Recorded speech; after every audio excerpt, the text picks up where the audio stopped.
Humans die easily to the killing blow.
Hopefully everybody put their glasses on.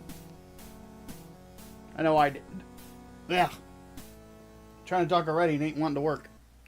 What is up? For those of you who are here, good to see everybody.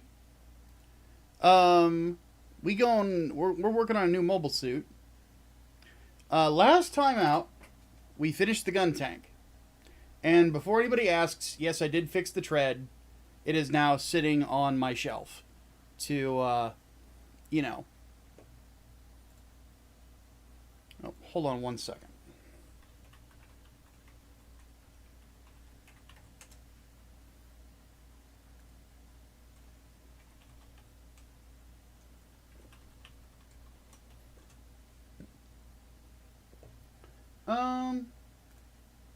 I gotta do a thing real fast.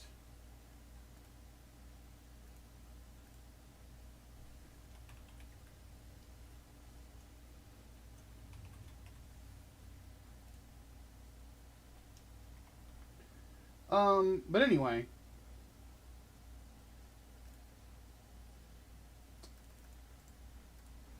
For some reason it signed me out of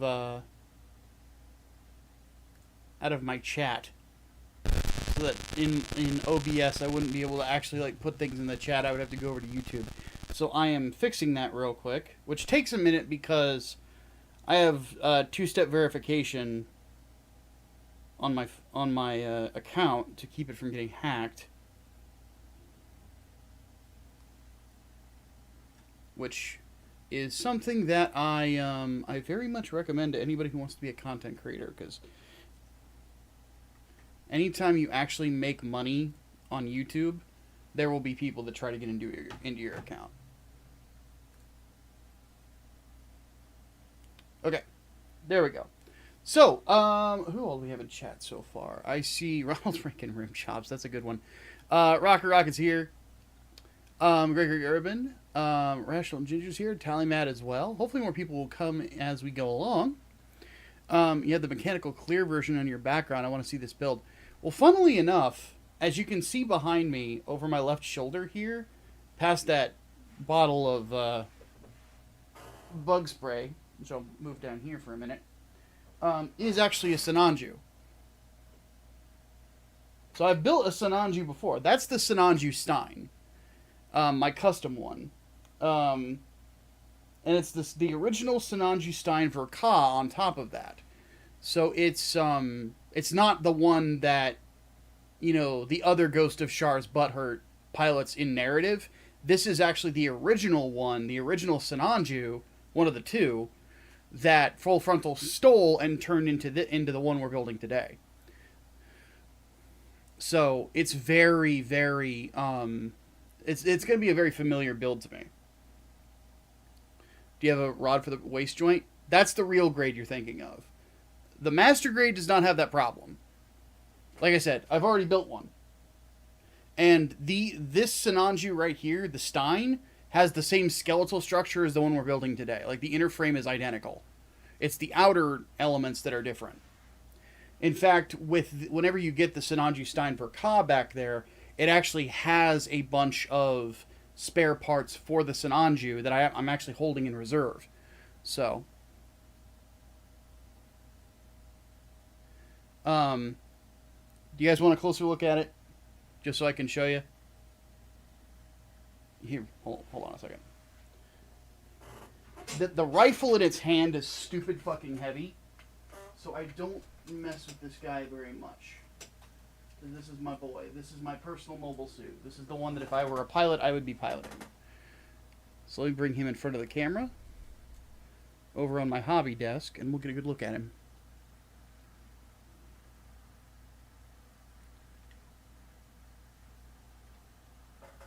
Alright, let me switch cameras real quick.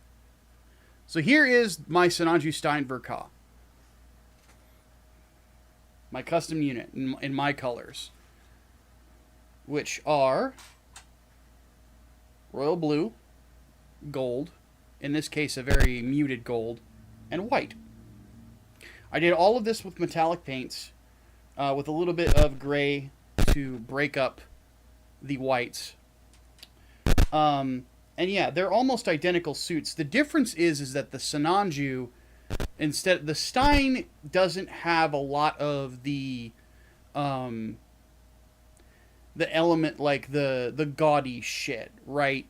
Because, like, the shoulder pads right here, these little doodads, they have spikes on the Sinanju. It doesn't have the horn, you know, because this is not supposed to be like a Zaku. This is supposed to be a Gundam. Hey, Serena. What Kotoki said about this mobile suit is that since the High New Gundam is not canon, this is technically his version of the High New Gundam. It is meant to be basically the New Gundam and the Sazabi's baby, but this version is more along the lines of a Gundam. In fact, the rifle that it has here, this one, let me pan down. This rifle, this is the New Gundam Heavy Weapons Systems beam rifle, and it is a monster of a cannon. And also on top of that, if we switch to the other shoulder, does this shield look familiar? Also, I'm very partial to how I colored this. I think it looks dope. But if this shield looks familiar, I'll show you where you've seen it before.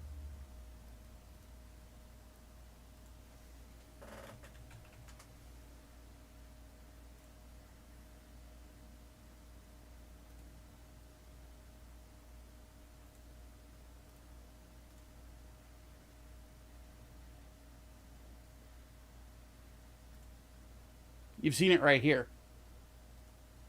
It's the same shield as the new Gundam.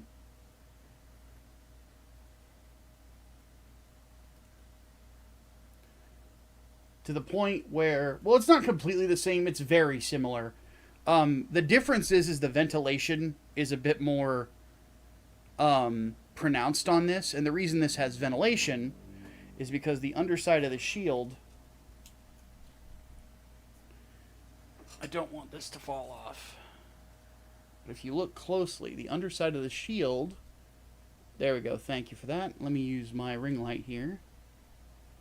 Has a beam cannon in it. So in between these missiles is a beam cannon. And I mentioned this in my video where I talk about my favorite mobile suits ever. What I love about this mobile suit is it has so much hidden weaponry on it. For example, its beam sabers are hidden in the forearms. Right here.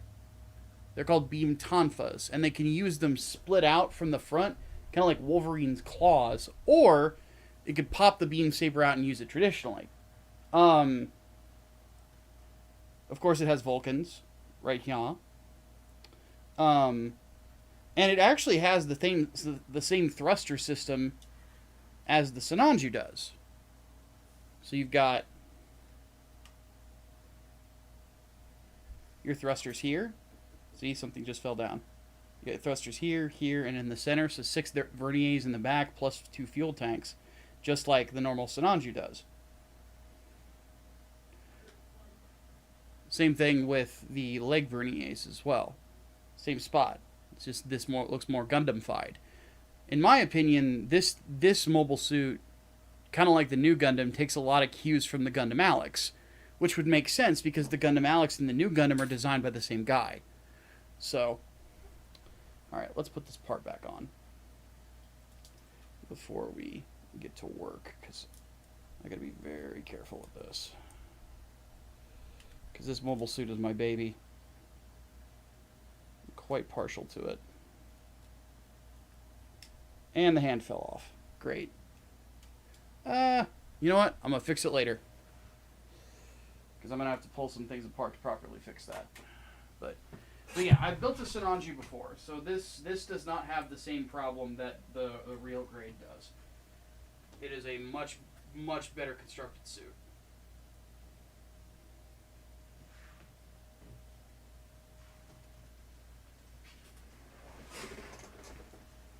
It's sort of like the same thing with the Tall Geese. The Tall Geese does not... The Master Grade is very different than the real grade. The Master Grade has all the Tall Geese, all 3 of them, have the time and care put into a Ver Ka. Like, they're very well constructed. So what we're doing today... let me kind of show you guys a little bit of my process in regards to working on these. Is I do what I call color research. Basically where I have a look at the mobile suit to kind of get an idea of how I want it to look whenever it's complete. And one thing that I've noticed is we definitely want to have a consistent, good-looking red color.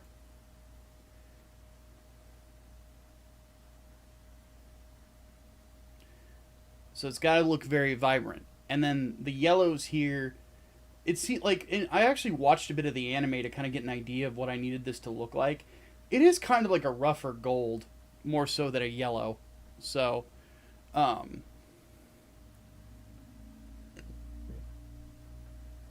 that is what we're going to be doing. And let me show you guys a thing.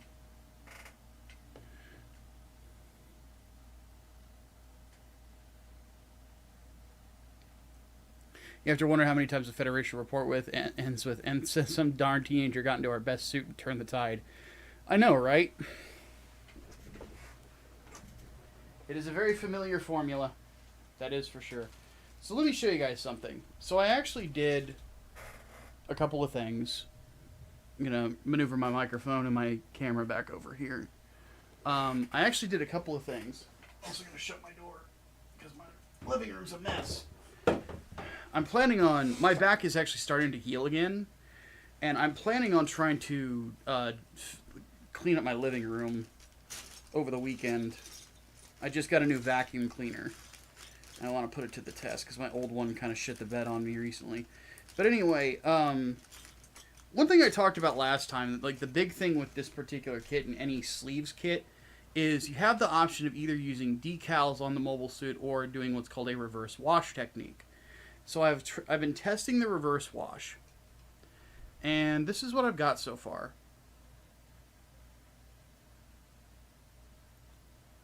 So from the outset, it doesn't look half bad, right? The issue that I have with it, the Tamiya paint that I'm using for this is right here. It's flat black. And I thought that this was going to work similar to the flat black of that Mr. Color does, and I was fucking wrong. Because when I shine a light on this, you can kind of see that you can see very obviously where I've had to touch it up with a Gundam marker because of like a drip from the whatchamacallit, from the thinner or something like that. It doesn't look bad at all, but it's not up to par for my quality, right? So I have ordered some standard black, like gloss black, instead, and I think that that will work much better because, like, you can look at the top here, you can see that that's been touched up with a Gundam marker, which for a touch-up job doesn't look half bad, but you look at like these here, I'll kind of point you what I'm looking at. If you look at these parts right here, try not to scratch this, you can kind of see it's a little thin in regards to its coverage, and it's a little like, it's a little too faded for my like. I want a rich black on these, so these are going to be getting redone. But the good thing is that if you look at the golds look great, you know, like they look fucking fantastic. They shine perfectly. Like the paint choice that I got was like spot on, because like as the light hits it, it turns like yellowish. So I've got the process down. It's just the top black is not the tone that I need it to be. So this process is working very well. So what we're going to do today is we're going to do everything around that, and I will actually kind of show you a little bit of the process of the reverse wash and like how you do those particular coats. In fact, I actually put a thing of paint away that I didn't mean to. Hold on a second. Is this it? Yes. So the first thing we're actually going to do is the head, though. See? Head. And what we're going to need for this is, let's go ahead and set out our paints. Oh, good little neck pop. So we are going to need for the eye, because the mono eye on this I believe is green. Let's have a look. It is. So we got our green mono eye, right? So what we need to do is we're going to use this for the mono eye. This is GX Metal Green. I love the Metal Color GX line. These are really, really good paints. So we're doing the Mr. Color Metal GX for the eye. So we're going to need that. And then we're going to take some metallic red, which, let me shake this up real quick.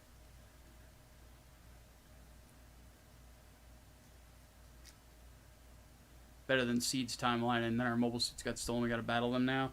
Yeah, but as you look here, you see it's very solid red color, and very much matches what we're wanting to look like when it comes to how the Sinanju is going to play out. We are going to prime it in white and see how it looks. And if it doesn't look that great, we will prime it in gray instead. So we're going to use that for the head. And then for the inner frame of the head, we have super stainless. This we will prime with black first and then spray on the metallics. Because the stainless look of the Sinanju, at least in regards to the anime, is a little bit more muted in its color. It's obviously like a stainless steel, but I wanted it to kind of still have a little bit of flash. I will freely admit, I am not running away from this suit looking a little gaudy, because it is gaudy. Like, the Sinanju is a gaudy looking suit. But the fact that it is fucking brilliant. Because the whole thing is that it's supposed to be Char Aznable cosplay. The mole suit. In fact, the model number of the Sinanju is incredibly similar to the model number of the Zaku 2 commander type.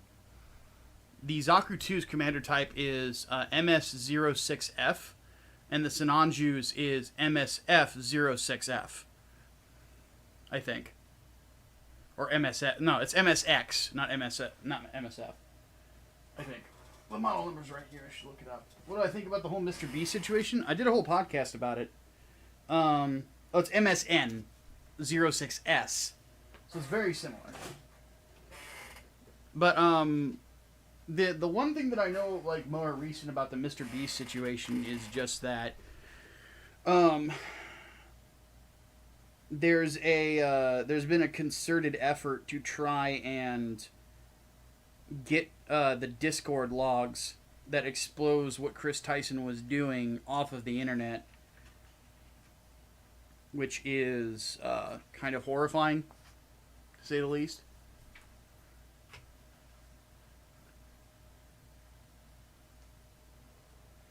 Okay, so let's go ahead and start putting this stuff on sticks.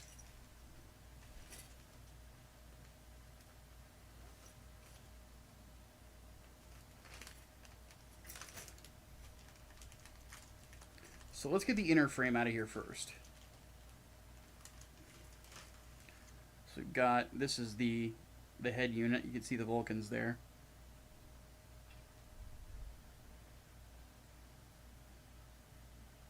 And click that into place. Then we have, this is what I call the under tube. This goes underneath the chin.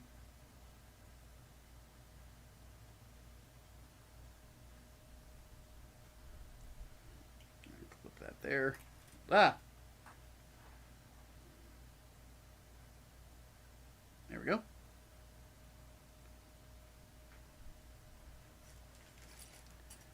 And then there is the mount for the camera.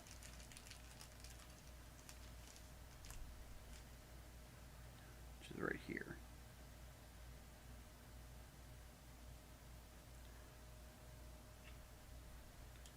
So we're going to snap that there. And is there anything else? There's a couple pieces in here. I gotta be very careful with this, because the last few pieces that are in here from the inner frame are very small and delicate. And I don't want to lose them, because if I lose them, this build is over right before it starts. So we get right there. There's the camera mount.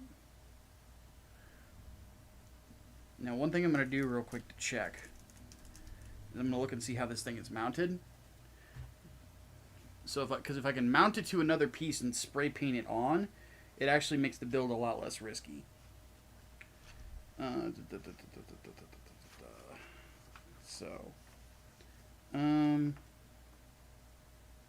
Okay.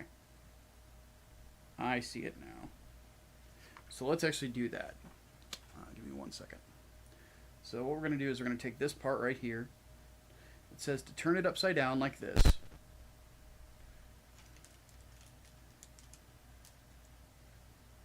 Actually, let's not put the instructions over there.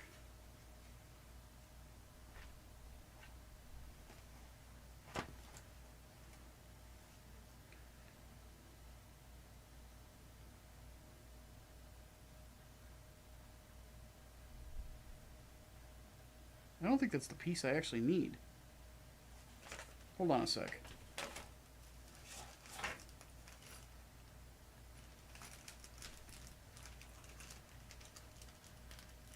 Yeah, I don't think that's it. Hold on. What runner piece was this? This was L26. Let me check something. I'm wondering if I clipped out the wrong thing. J. That's M.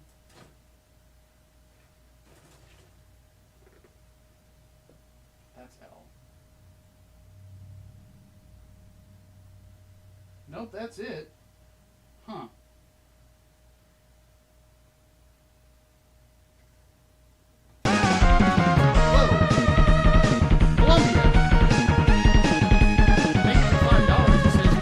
Gears of War 1 through 3, excellent games, very good story. I'm shocked they are not talked about more, especially since gaming has declined. I think that the problem with Gears of War, in a lot of ways, or in some ways, it was kind of looked down upon by people as the bro game. And because it kind of got that stigma, a lot of people saw it as like a negative thing, which I've always found a little preposterous.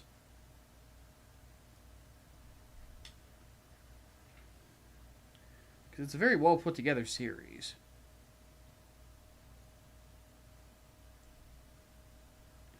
Okay, I think I see now how this is supposed to go.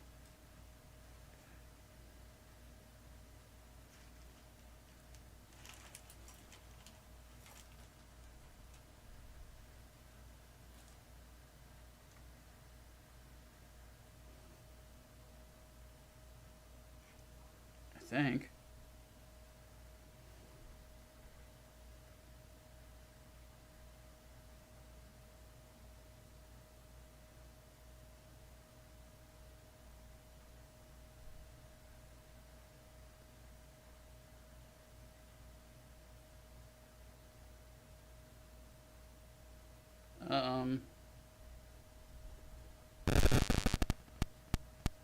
Oh, okay, I see it now. I see it now.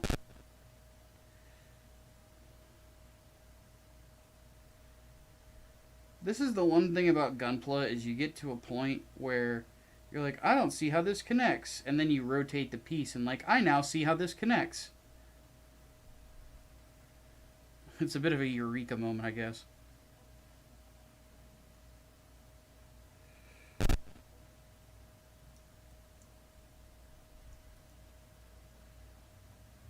There it goes. So, if it'll focus. So this little dot right here in the middle, that right there is where the camera is going to go. The mono eye.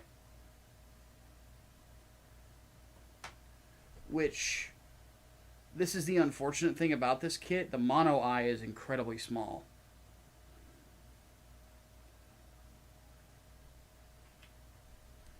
Which is right here. Look how fucking tiny that is. Like a little babby. So what we're going to do to make sure that it does not go flying anywhere is we're going to go ahead and throw it in the bag and keep it there until it's time to paint it and then throw it on. So let's keep that in there. But we've got all the armor for the head here. I've already panel lined and all that other shit. Got the Sazabi. Might get some lighting on the thing, on the eye. Any thoughts on it? For the kit as a whole, the Sazabi is a endeavor, to say the least. It is the most difficult build I have ever done. But I am very proud that I did it. It is the pearl of my collection. Putting like a light in the eye, never a bad idea for something like that. I think that's always a great spot to put LEDs. The one thing that I would also say is just take your time with it and be patient and try to find a route as you build it that will work to wire the LED to a place where you can hide the switch. Unless you're, like, you can get a hold of, like, a wireless LED that you can just turn on with a remote. So, this isn't, the plastic isn't bad looking. There's something about the tone of it I just don't feel is that great.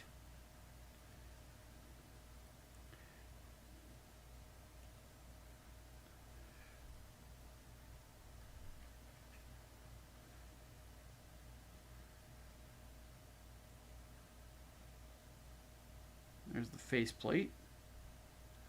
Is there a good spot to really pinch this? Not really seeing one. I'll have to do it kind of incognito here. See if it'll... that might work. I might have to do this on... Oh. No, that wouldn't work either. Okay, so right here, the faceplate's going to snap over it. So that's actually a safe spot. Okay.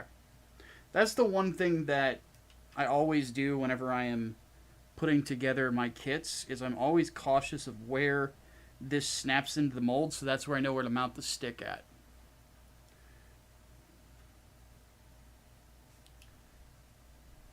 So this will not take long. Thank God for that. Okay.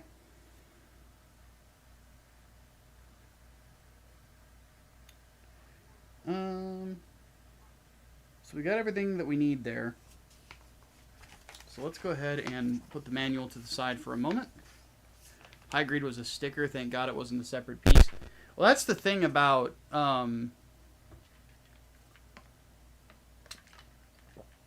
master grades. Everything is a piece, and that's kind of what I love about it. I'm not very big on like the over-reliance of stickers, because stickers will inevitably fall off. Decals will last a lot longer. Painting lasts even longer than that.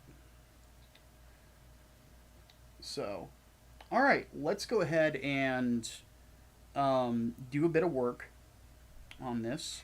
So the first thing that we need to do is we need to paint the inner frame. So we need a bit of our super metallic 2, super stainless 2. Well, actually, we know. We need to prime it first. So, we're going to prime the metals with black. You'll see why in a second.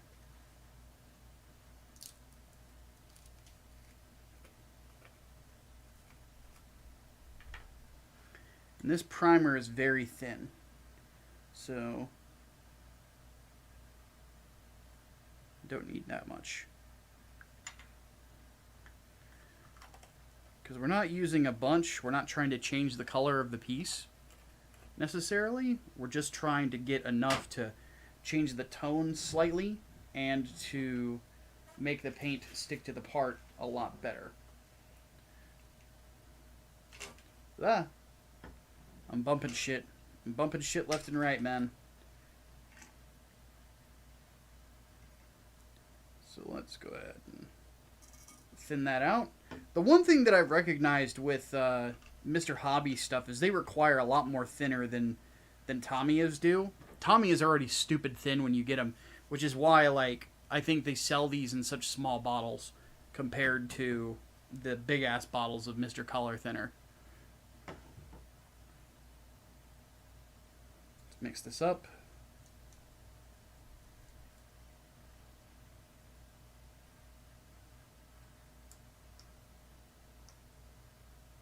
Which I do need to buy. I did finally get a paint order in, and I completely forgot to buy more normal thinner. Just did not cross my mind for some fucking reason. So, bit of a brainlet moment on my end.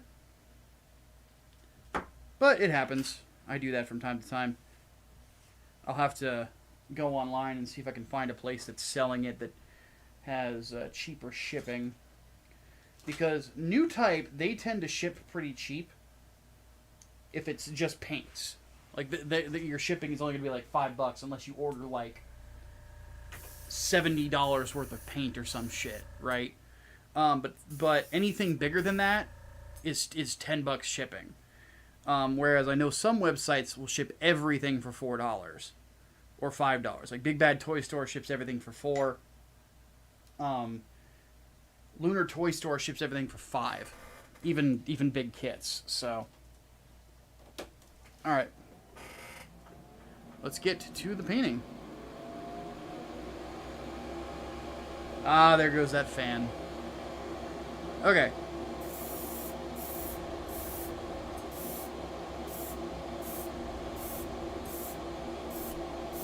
So, quick sprays, just to get it on there. Good coverage, so on and so forth.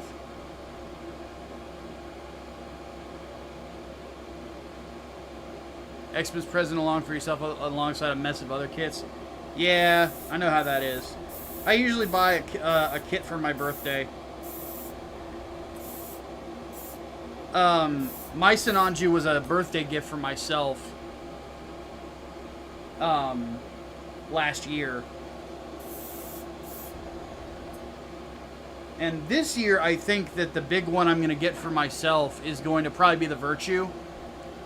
Because I'm still waiting. They announced that they were going to do a Master Grade Exia 2.0. But it still has not been released. I'm assuming they're still working on it. But they had like a bunch of stuff that they announced like 2 years ago that still has not come to fruition. I think that's probably why they're pushing the Master Grade Super Deformed as hard as they are. Is because to kind of fill the gaps. Gundam Pros is $10 flat rate unless it's over $150. Then it's free shipping. Yeah, Gundam Pros is great if you want to like create a backlog, because they have that thing where you can like effectively like pre-order your kits, and then once you get to $150, they just ship everything out to you. Which I think that's a really cool idea.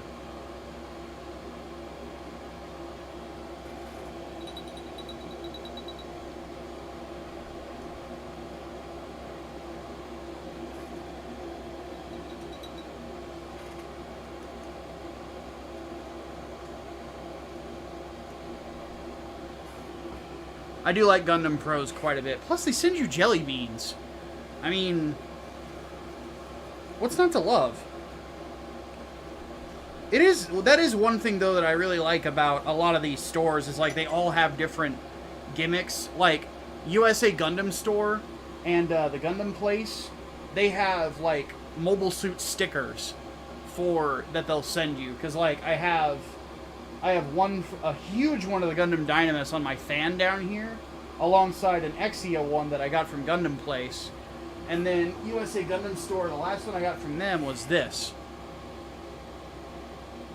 And I don't know where to put it.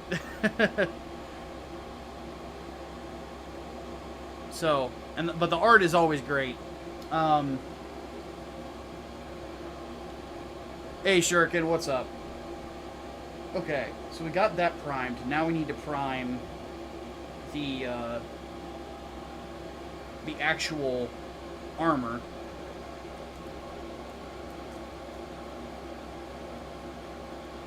The day Bandai makes a Master Grade Bale based on the God Tier Barbatos frame is the day I can die peacefully. Yeah, I really want them to like start diving more into Master Grades for Iron-Blooded Orphans.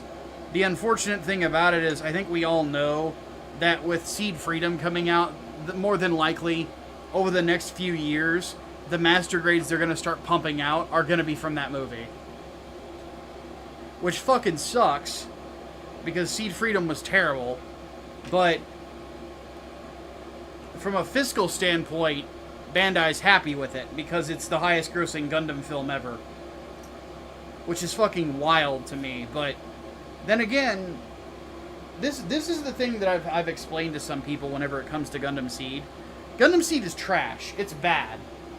But it came from what a lot of people around the ages of about 20 to 29 consider their golden age of anime. which is like when Naruto came out and Bleach and Inuyasha and all that shit came out in the States. There's a lot of people that consider that was the best time to be an anime fan. Full Metal Alchemist around that time, though I do like FMA. So, because it was during that boom period, it has a lot of fans that like it largely for nostalgia. And on top of that, it has a huge female fan base. And that, admittedly, is who it is written for. It is Gundam for girls. I would argue even more so than Witch from Mercury is. Because with Witch from Mercury, like,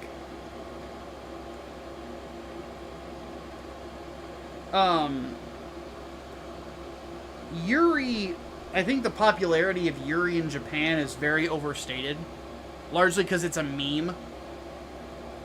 And the internet has a tendency to overstate the effect and impact of a meme on the world, because the internet wants to think that it's bigger than it is. It's just the way that the internet has always been. Yuri is not as popular in Japan as corny romance, especially with teenage girls.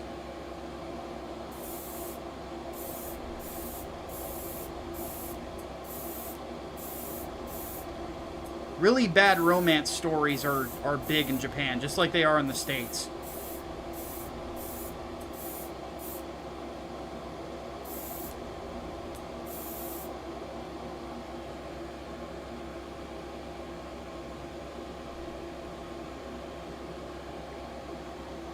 So, it's one of those things where it's like, I'm gonna spoil it. That's the conclusion I come to in the Seed Freedom review when that comes out. Which, by the way, YouTube has sent a message to Sunrise saying that you need to show that you're going to be taking legal steps in regards to this copyright strike, or else we're going to drop it in 2 weeks. So within a couple of weeks, we will get that Seed Freedom review, more than likely, because they didn't respond to my email either. So I have a feeling that they were just flagging a bunch of people who were putting clips for the movie online, and then my review got flagged as well. And admittedly, I don't know who this person is that flagged it or is in charge of it. I also think they flagged it because it's a negative review.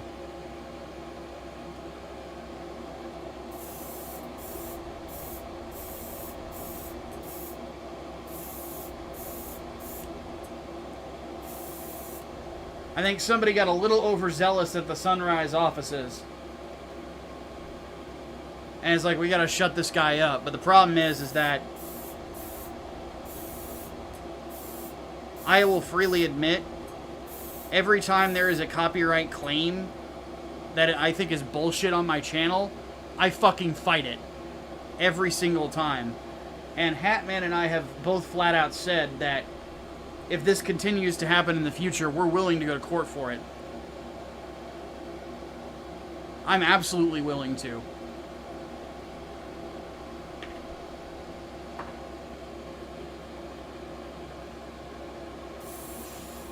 Because the big thing is, at least that I've noticed, is that there's a lot of people and companies that will threaten lawsuits as a bluff to try to get you to shut up.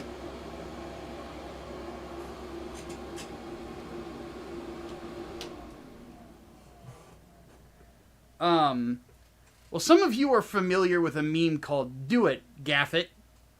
I'm not going to say the actual words because I don't want to get demonetized, but "Do it, Gaff It." That's my attitude. Like, some of you will remember, who've been here a while, will remember the Comicsgate days, where I had people that were threatening to sue me for talking about them. And my attitude was, fucking do it. Do it. Fucking do it. Do it. I dare you. Fucking do it. Call your fucking lawyer. Let's go. I'll call mine. Let's do it. This will be hilarious. Let's see how Discovery goes.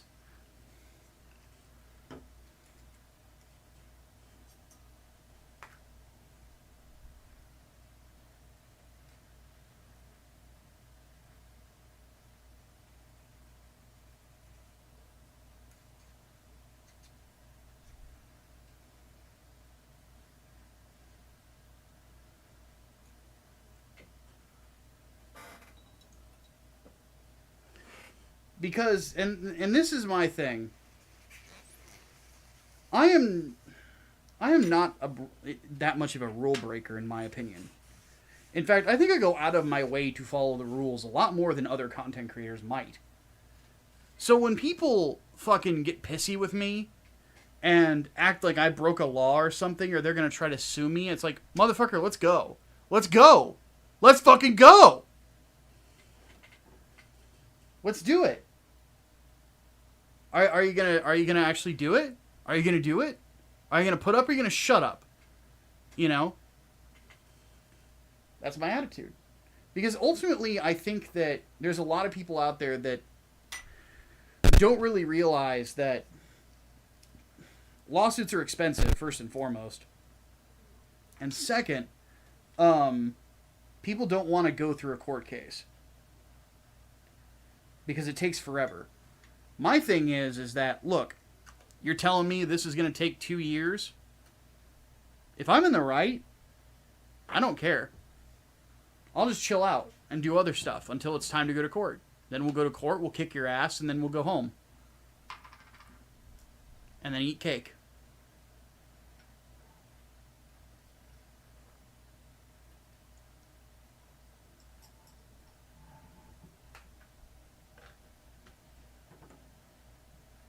Like, that's my attitude.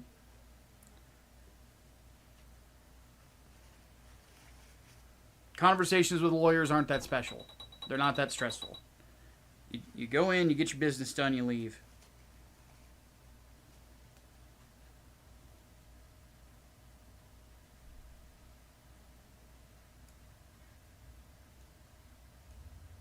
So, what's Sebastian say?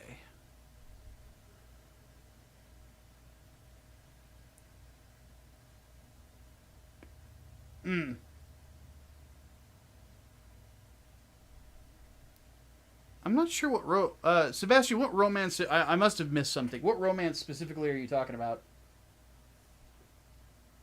And my bad for missing it, by the way. The cake is a lie? Ah, old meme. I remember Portal. Hey, Ronan. Thank you for popping in and saying hello, dude. Hopefully your day at work's going pretty well.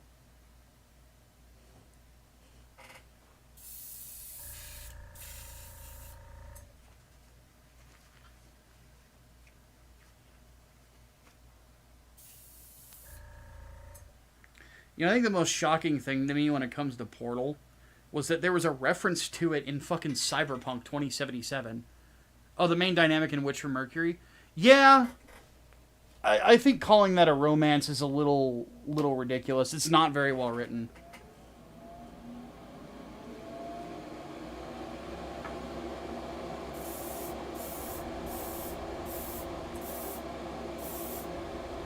But like I said in the video, people want to call that a romance. I mean, statistically speaking, there are a lot of lesbian relationships that have been very abusive.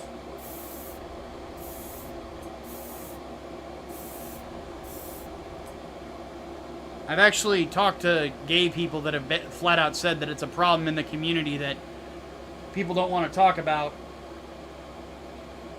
And it's like, well, you got to solve it at some point.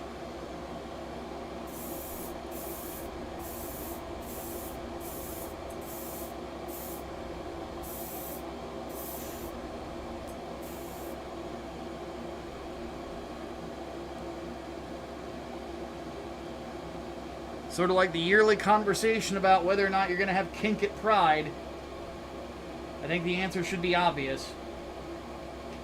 What do I know? I only fuck women.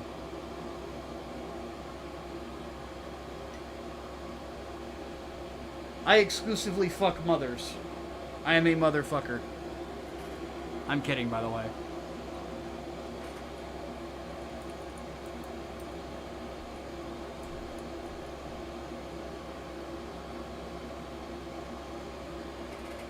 Though admittedly,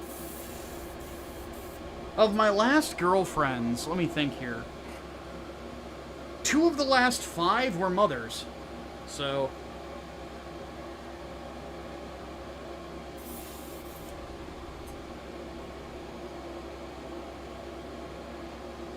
Because I don't know about you guys, like, after the first one, I actually thought about, does anybody remember, Epic Beard Guy? The guy who knocked somebody out on a bus? Or am I too old, and that meme is too old? Does anyone remember that meme?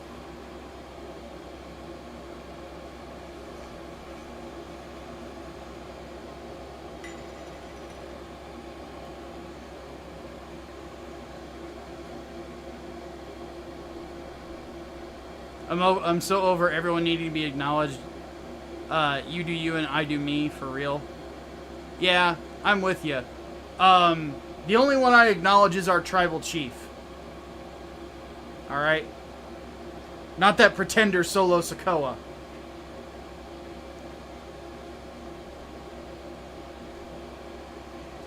Oh wow, people don't know Epic Beard Guy. So Epic Beard Guy was a dude who just... There was a viral video that got leaked of a dude who beat the shit out of another dude on a bus. And he had just a nice fucking beard. And he wore a shirt that said, "I am a motherfucker." And I love that shirt. I'm like, I want one of those. So one of these days I am going to buy one. Much to my mother's chagrin. My mother is going to see me owning that shirt and she's going to roll her eyes like, really?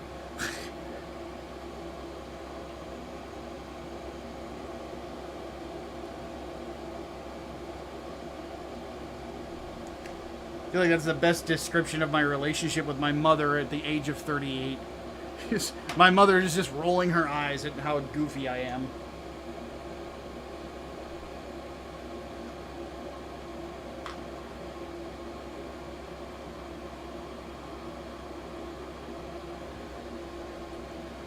Granted, my dad will be rolling his eyes too, so there is that. And my stepmom.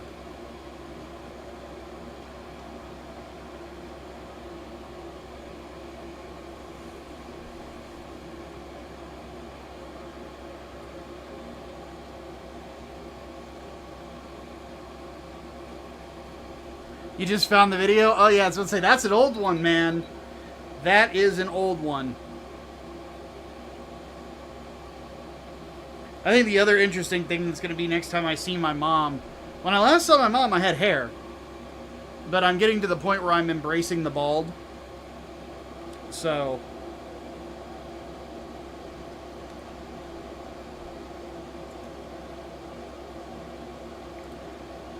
She's going to be like, what happened? I'm like, well, all the hair stopped growing here, so now it's going to grow here.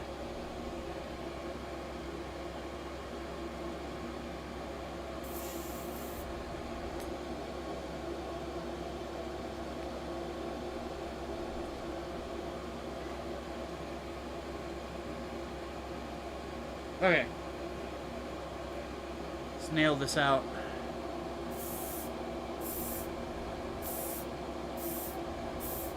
Ooh, this is going to take a couple coats.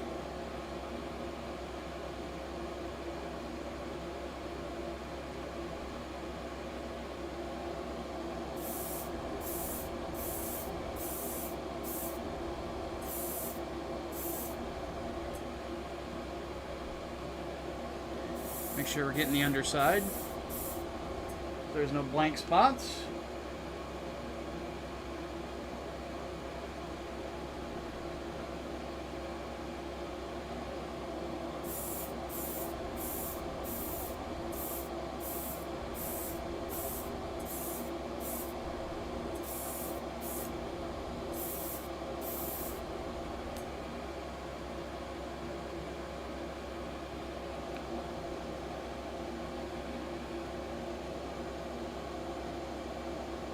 Rhea Ripley putting her shoulder back in the match with Liv was the best moment in SummerSlam. That was really badass. Roman coming back for me was the big moment, but...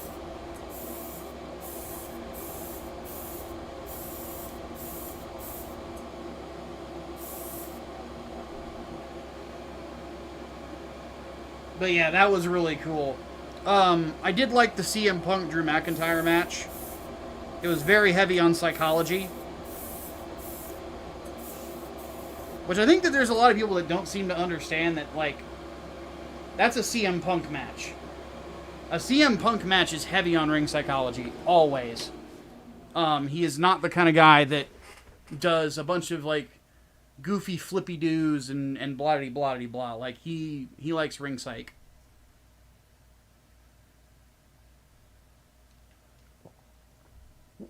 Which I'm an old school wrestling fan, so I love shit like that. Shave head, get ripped, refuse to elaborate further. Yeah, it's kind of an interesting thing where I'm actually really looking forward to my back healing up because I'm looking forward to exercising again.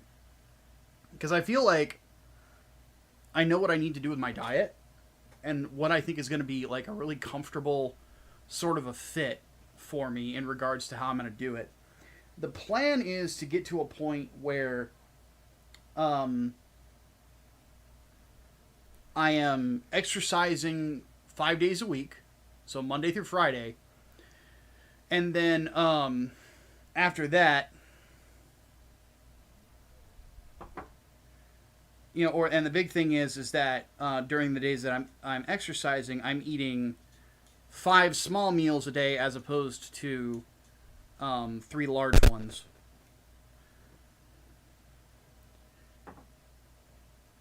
And just working out probably like a half hour to 45 minutes every day.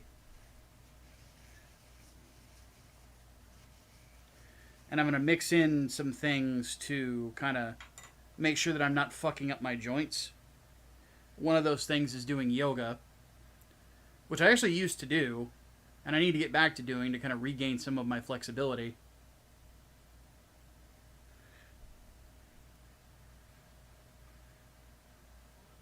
Next thing you know, I'm going to be breathing fire and fighting in the Street Fighter tournament.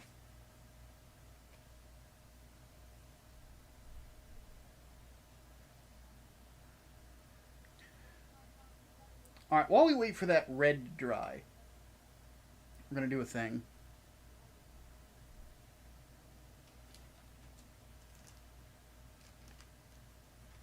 But the big thing is that, like, I've been kind of realizing that I got a lot of rebuilding in my life to do. There's been a lot of things since the pandemic that have kind of gone, you know, not taken care of. My health is obviously one of them. The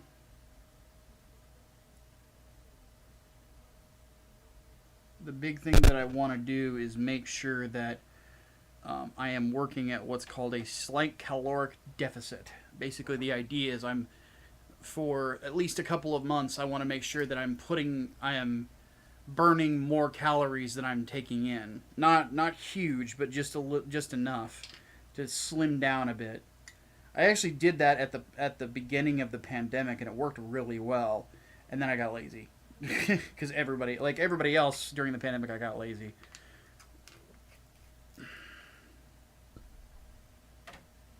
Set that there for a moment.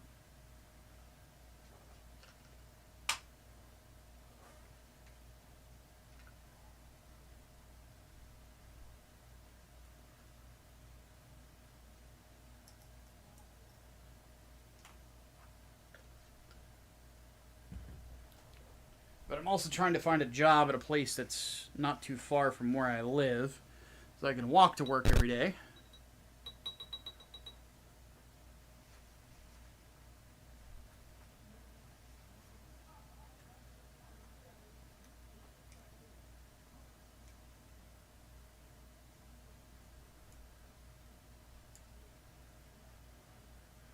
There's a few places where I can go. The other thing I'm also trying to be careful of is not getting a place where I have to shave my fucking beard.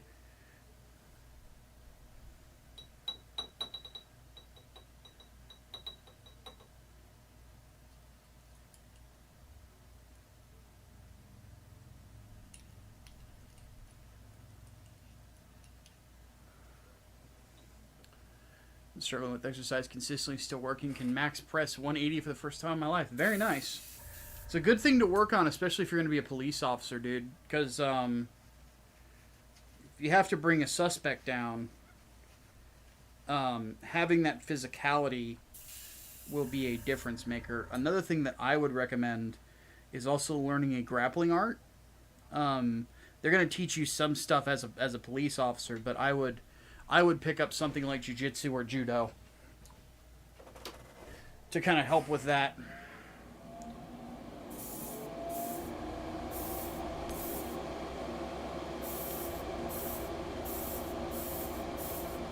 Ooh, that's looking good.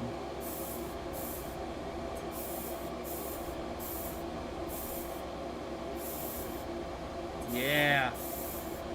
All right. That looks pretty. Okay.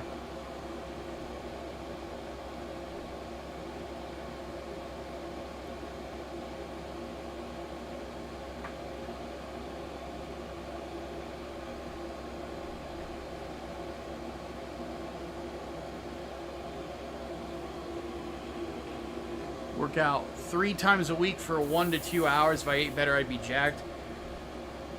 That sounds awesome.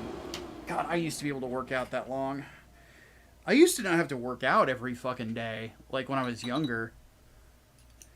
But time catches up with all of us, sadly. Like, I'm a little depressed that I'm going to be converting mostly to, when it comes to my workouts for a while, using resistance bands as opposed to free weights. Because I have a pair of 35-pound dumbbells in the other room. And oddly enough, like during the pandemic, when I was working out, because I used to use them constantly, I was at a point where they were getting too light. And I was going to need to use 45s. And I want to get back to that point. Because I was very proud of my bicep strength.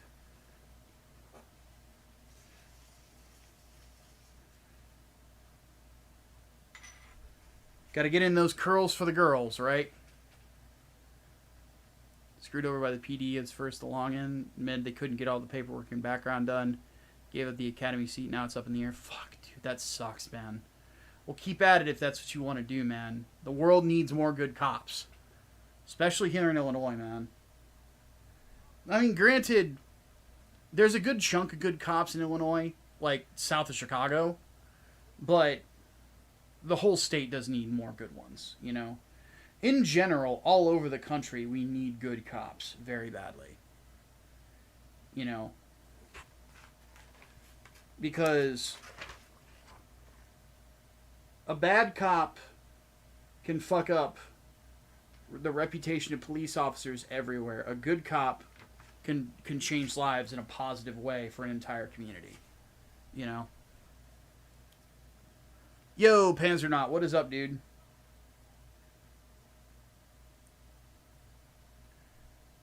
Things are going pretty well so far. Right now, we're going to let this mono eye dry.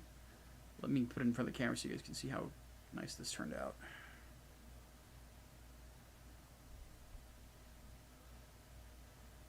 Look at that. It's a beautiful color. Sorry if you hear any yelling outside of my window. My neighbors are old black guys, and they seem to think that, you know, even when you're sitting 5 feet away from each other, you got to yell to communicate. Nothing against them personally. It's a cultural thing I've noticed. It's just one of those things. Like, I remember talking to a friend of mine and saying it's like the way it usually is like with old black dudes constantly yelling. Old white people constantly whispering or talking too softly. Old Indian dudes, they don't even fucking speak. It's just a weird cultural thing.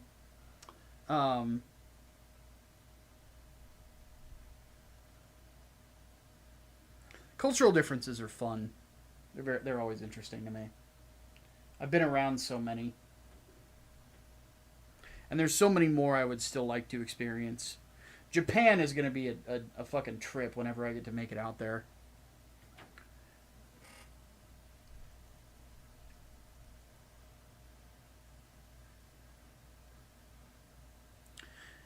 Most people in Gen Z don't want to be cops. The labor shortages show bad. PD I was admitted to, there's 14 hires, 12 were lateral. Fuck. So PDs are also not letting in new people. which is unfortunate.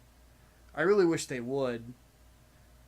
But then again, I also wish that younger people would have a better attitude towards being a police officer. Because all things considered, a police officer is not a bad, not a bad profession to have a good middle class living, you know.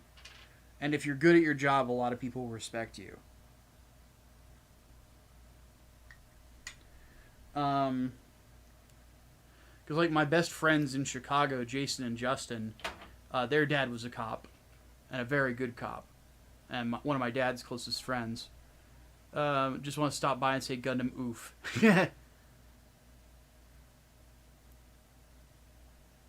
Aren't a lot of older Japanese super anti-globalist? Depends on the region. There's a lot of Japanese people that really like America as a country. But recently our ambassador to Japan, Rahm Emanuel, who used to be the mayor of Chicago here in Illinois, the dude is a piece of shit. Fucking hate him. He is trying to push some stuff onto the Japanese culturally that they are not very happy about. Specifically in regards to like LGBT stuff. Which, by the way, I don't care if you're gay, but, you know, you can't force acceptance onto people, you know? There we go. There's a mono eye.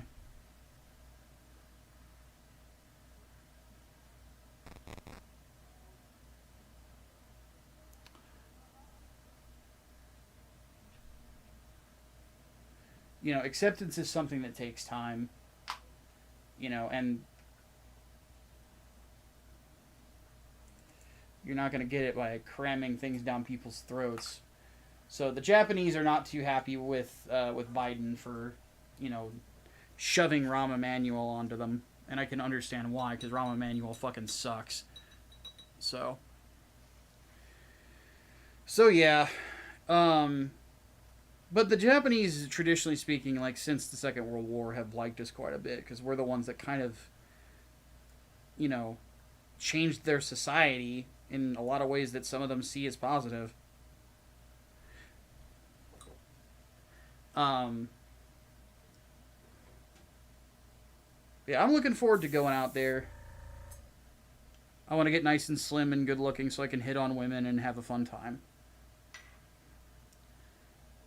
Because I figure I can't go there to visit the Gundam in Yokohama because they took it down. So that's out the fucking window. So might as well have some fun.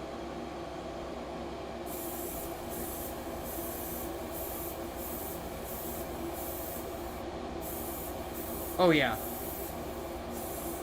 Oh baby. That's what I'm talking about. Look at that color.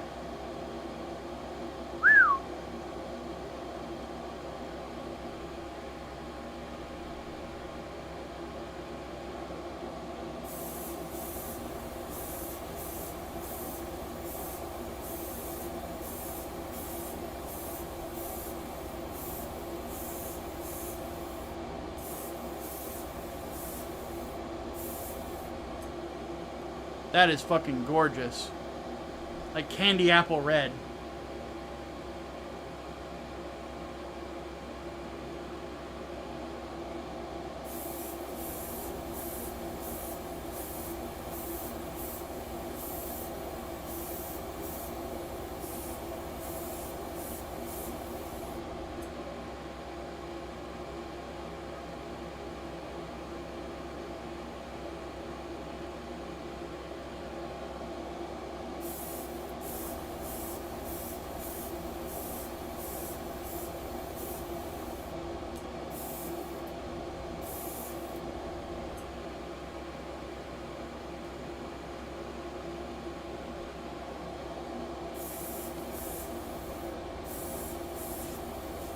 Fuck. Hold on 1 second. What finish is it going to have? I'm going to hit it with this. Mr. Color GX UV Cut Gloss. So not only will it look really good, it'll be very resistant to sunlight.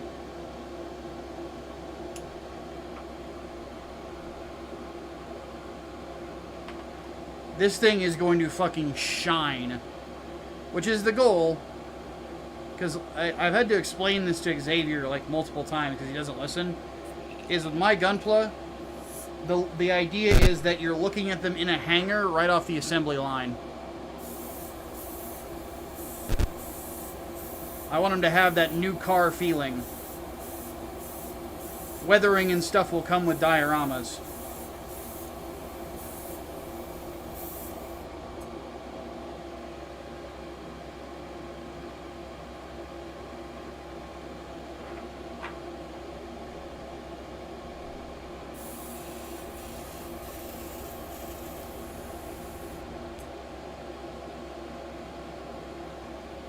Also, funnily enough, I haven't mentioned this. Two-time Build of the Week winner for newtype.com is me.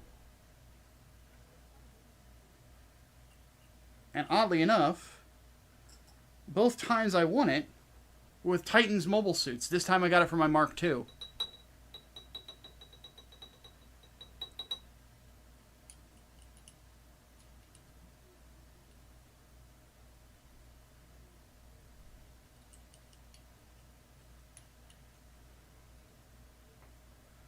But yeah, one thing that, culturally speaking, was pointed out to me by Xavier is, like, if you go to these areas, there's a lot of girls there that really like tall white dudes. And I'm like, bring it.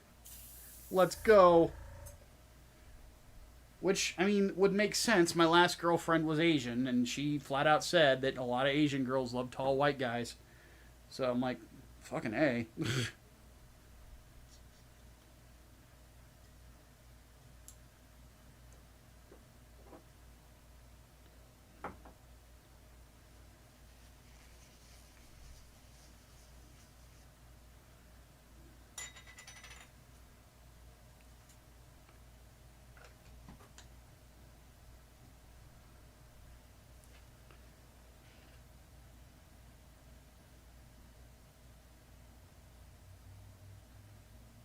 Prefer more matte finishes for the 144 and the metallic or gloss for my 1100s. Fair enough. Watch your tiny Cessna start creaking like hell under the pressure of the hydraulics.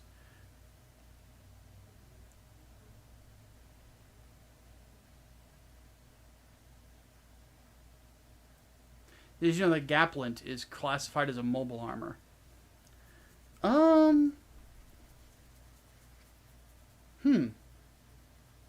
I mean, it would make sense.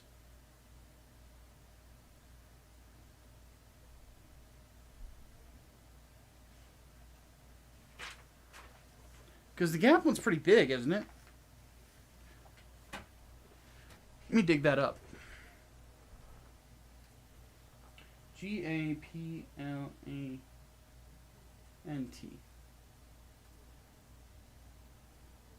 Because, yeah, this thing is like...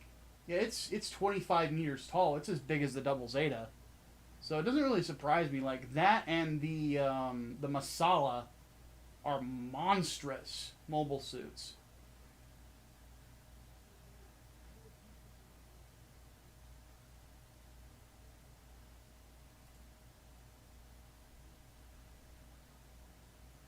So how big is the Masala?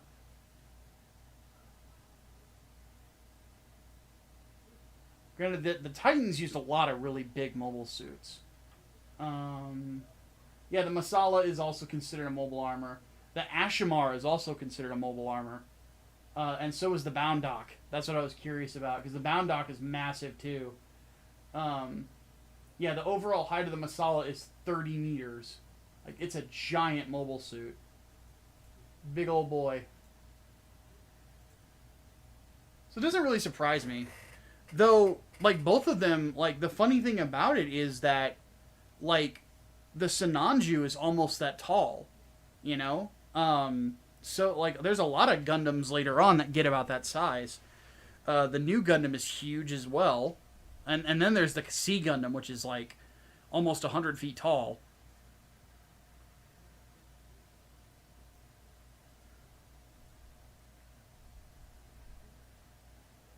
Okay, now let's go ahead and assemble the head.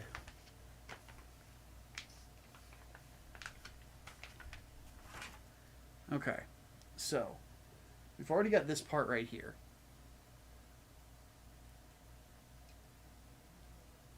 Let's go ahead and set this down.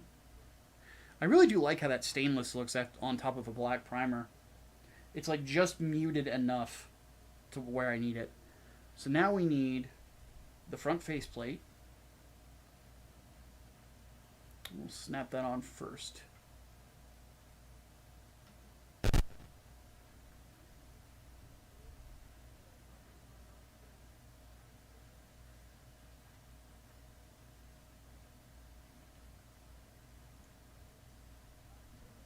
So there's that, the Vulcans. You can see them there.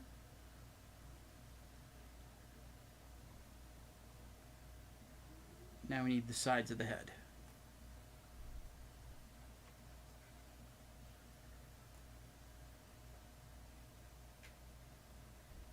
So there's that.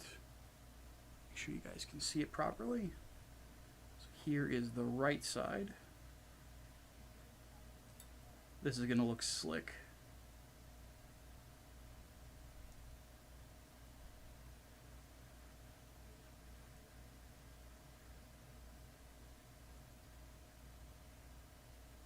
So there's that.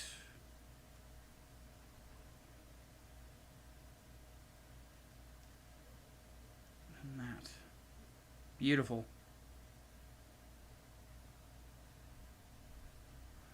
Very menacing looking. Now we're supposed to connect to the under tubing right here.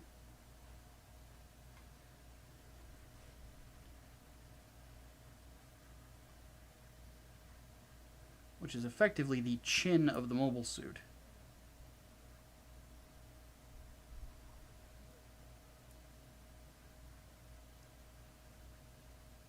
There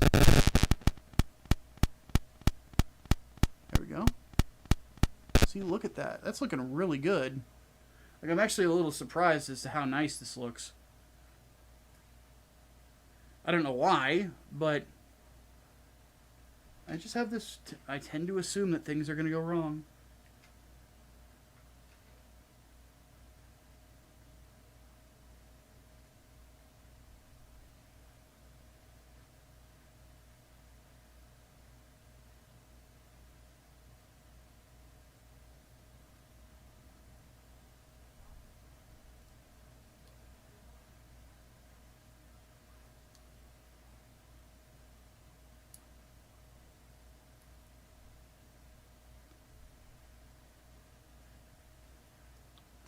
Check that out. That is gorgeous.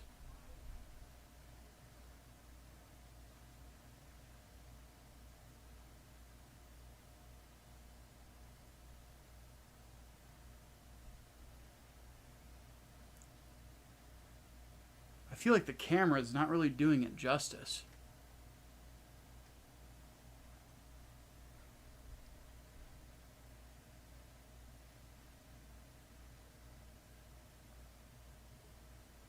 See what I mean? It looks like it jumped right out of the anime.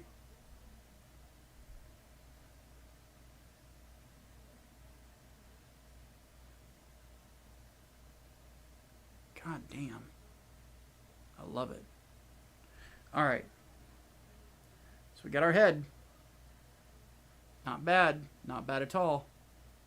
Now, for the last part of the stream, we're going to go ahead and start throwing together the elements of the torso.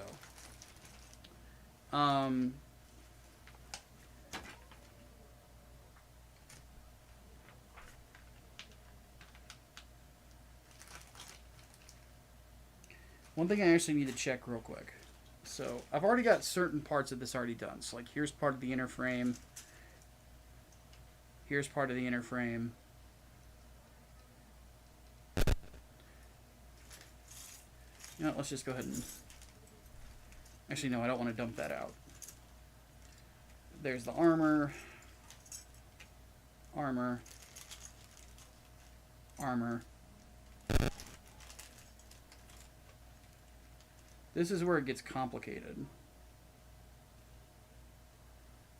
This has gold parts to it right here, because this is the outer armor. So I'm gonna, like these, here, I'm gonna have to turn on the light so you can see it.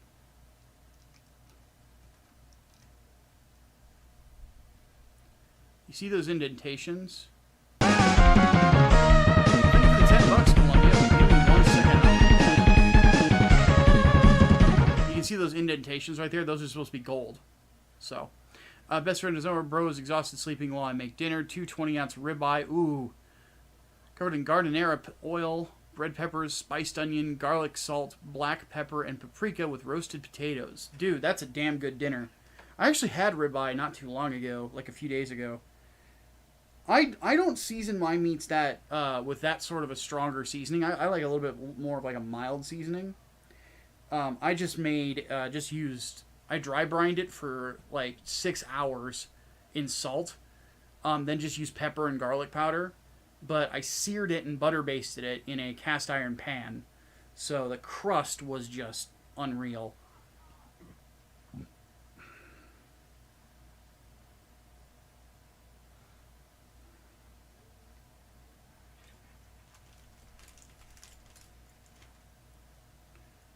Okay, so that's inner frame. This is also outer frame that has some gold to it. And on top of that, it also has piping, which means these little bastards, I have to paint every one of these individually and then slide them on. And they go over a spring. So we're going to leave all that and the rest of the stuff that needs to be properly reverse washed in the bag. There's the cockpit. Cycle frame.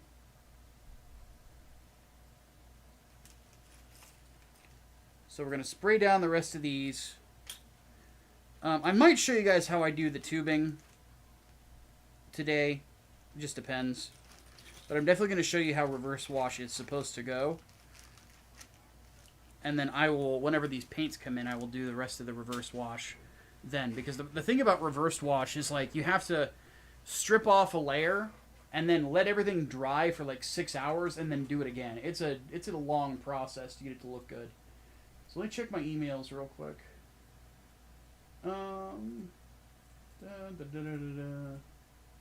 Stuff that I don't need. God of War is on sale on Steam, so that's nice. Okay. Order is on the way. It's in transit. Comes in on Monday. Okay. That's fine. So, over the weekend, when we do the next installment of this, we will probably just move on to the arms. And the legs and shit. And then we'll do the torso after that. So... Never tried brining. Brining sounds good. Oh, dude, dry brining steak is phenomenal. Because if you leave it for at least a couple hours, the salt gets so deep in the meat that, and it makes it so much more tender. Like, always dry brine your meats. Depending on the type of meat, like, you're going to want to dry brine it for a couple hours, if not overnight. Some you don't want to do, like, that long. Like fish. Fish you can dry brine like for 30 minutes and it's fine. It'll absorb that salt very quickly. But like beef and chicken, those take a little bit of time. But it's so worth it.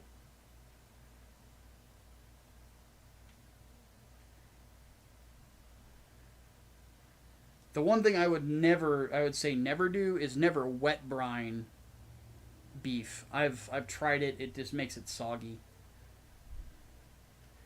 Wet brining is better for chicken and for fish. I've seen some people do it with pork chop as well. I think that kind of works like if you're thawing it out. You could brine it simultaneously.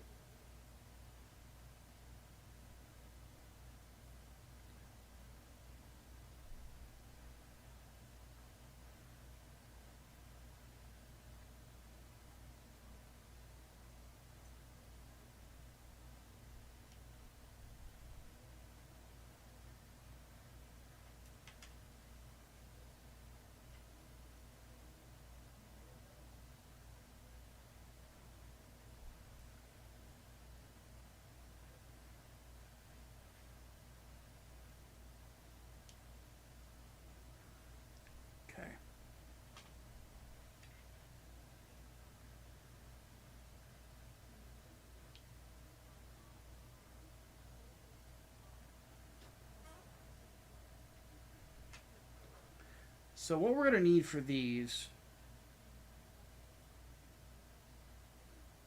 paint-wise, I'm going to go ahead and take the Sinanju's head and move it out of the way. What we're going to need paint-wise for these is going to be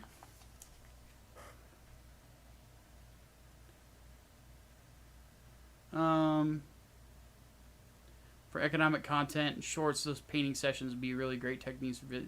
Yeah, I'm going to do the I'm actually going to record footage of the process with the reverse wash. I'm going to use it for a short.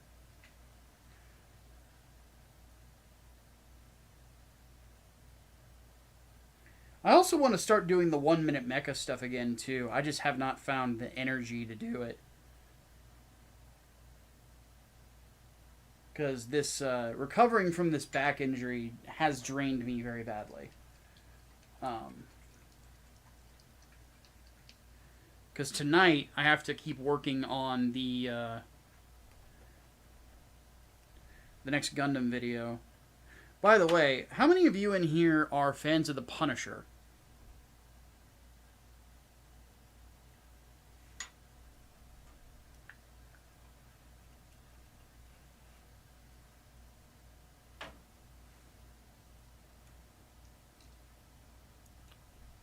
Because we're going to be doing a video about him. Okay, so the paints we need for this are going to be the red, the gold, gloss black, and the and this right here, the white silver.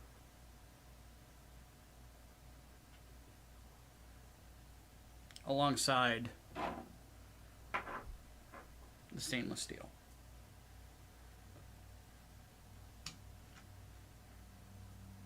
So we're going to prime these parts in 3 different bits of primer. First the black.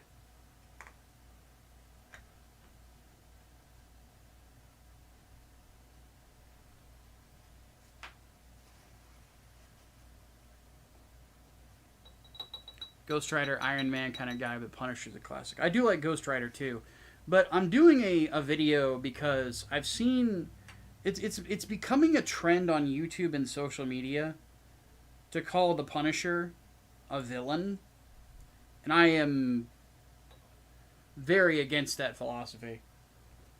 I think calling Frank Castle a villain is a misunderstanding or lack of understanding of the actual character and how he operates. So we're going to discuss that. And there might be at some point, I might do a video where I review every single Punisher movie and TV show.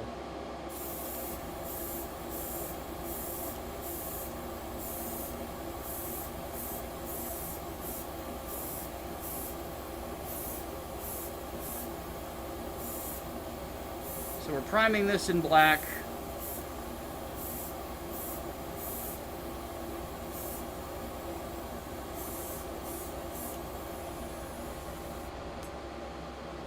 Because these are inner frame pieces.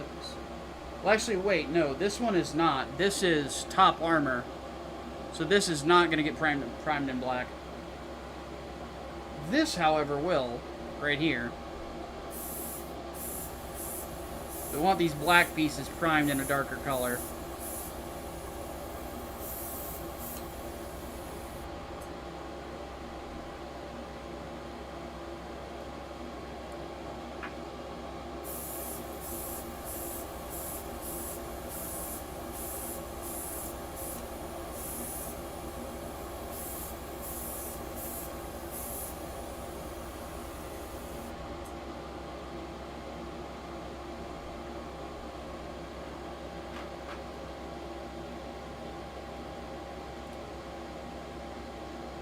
Yeah, like the big thing.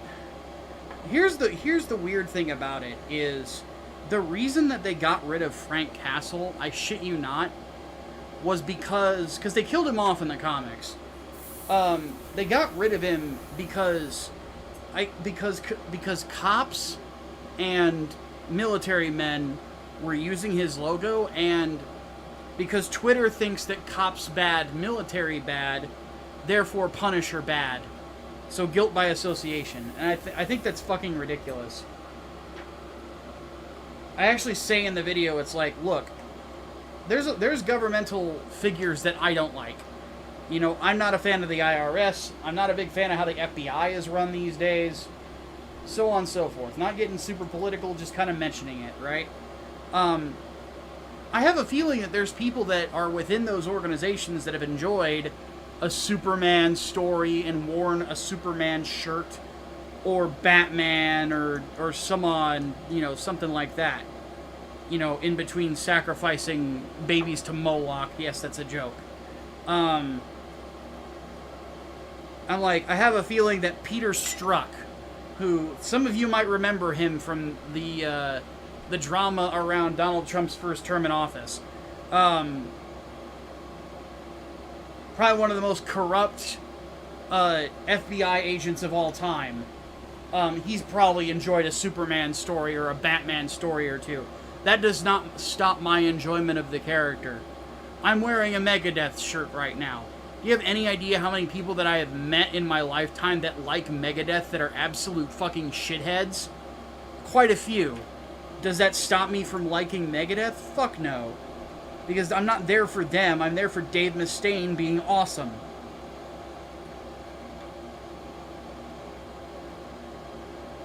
Seriously, I have a hard time arguing whether or not Holy Wars is the greatest heavy metal song of all time.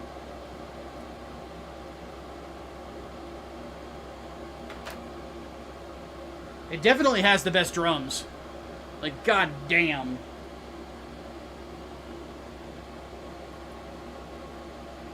I'm gonna say this right now. I don't know a heavy metal band lineup that is more insane than the lineup of Megadeth for Rust in Peace.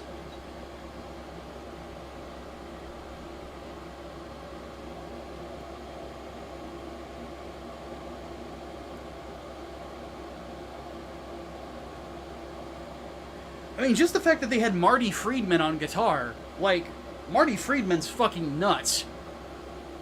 He's incredible. I might have to listen to Rust in Peace later tonight, now that I'm thinking about it. It's like one of my favorite albums ever. Rust in Peace, Painkiller by Judas Priest, Master of Puppets by Metallica. What are some other really good ones?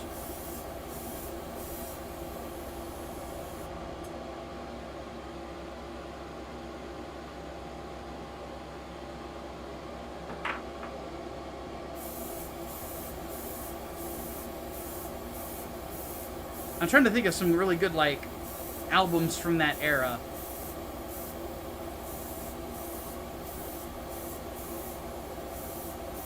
Number of the Beast by Iron Maiden.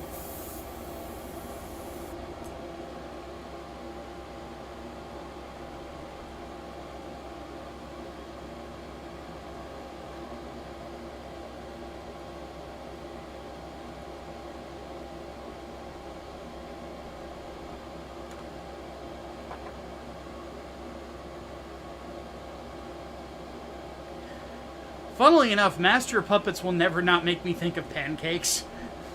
Because apparently that's what Cliff Burton used to shout into the microphone before the guitar solo on Master of Puppets. Was he would just get up to the microphone and go, "Pancakes!" It's just like, what the fuck, Cliff?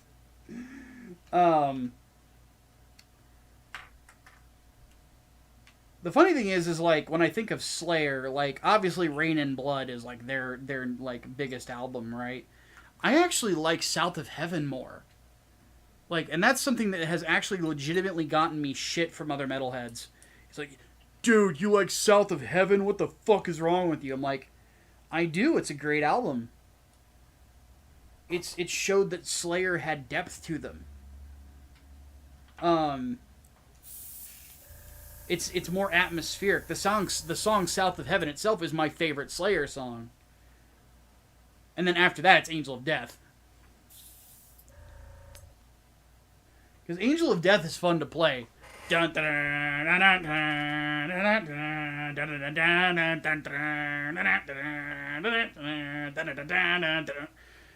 oh, the build is so good.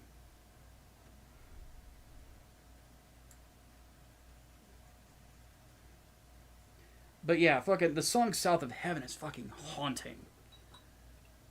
It's a horrifying song, but that's what I love about it. Puts me in the mood to write. The funny thing about it is, like, I feel like whenever it comes to heavy metal, most of my tastes are now, like, I don't even listen to most American bands that come out. A lot of the ones I listen to are from, like, Sweden. Because, like, the metal bands I listen to the most nowadays are, like, In Flames, Dark Tranquillity, and then the spin-off group, the Halo Effect. Well, there's some Finnish bands I listen to, too. Insomnium, Omnium Gatherum, Kalma is another one. I've been listening to more of them lately. I was actually listening to the Black Waltz last night.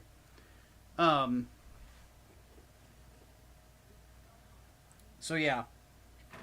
I don't feel like the American metal scene is, like, nearly as strong as it used to be. It's kind of unfortunate.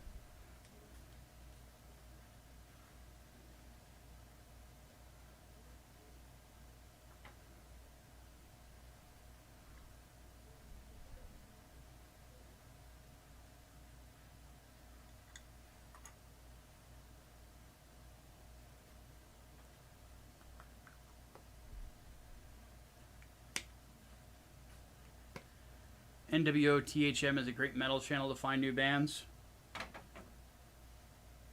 We'll have to look into that at some point. But yeah, I've been listening... The thing is, like, I've been listening to some kind of depressing music lately because I'm getting ready to write a new story that I want to turn into a comic book. So for those of you who have read my comics, here's some good news for you. The new story is going to be called The Eye of God. And it is going to be another Lovecraftian horror story. So very Lovecraft inspired. I've just been in the mood to write something like that. Which I don't know why. Like, usually whenever I end up writing horror, it's usually like during the winter time, right?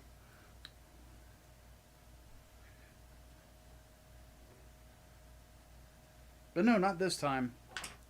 The basic idea is a British theologian, after losing his son to cancer and his wife leaving him, he feels the need, or that he feels like God has found disfavor with him. So his priest tells him that he needs to go on a spiritual journey, and he said one thing that would probably excite him in regards to, historical knowledge and theological knowledge and things of that nature, and an understanding of the past, is he's heard a rumor, or he knows that the Catholic Church, because the lead character is Catholic, the Catholic Church is looking for an artifact that is rumored to be in Ireland, called the Eye of God. It is an old sculpture that is from around the time that Christianity started to be spread to the British Isles. But it hasn't been seen since then. It's only been found in like certain old documents that they found. The Catholic Church has found. And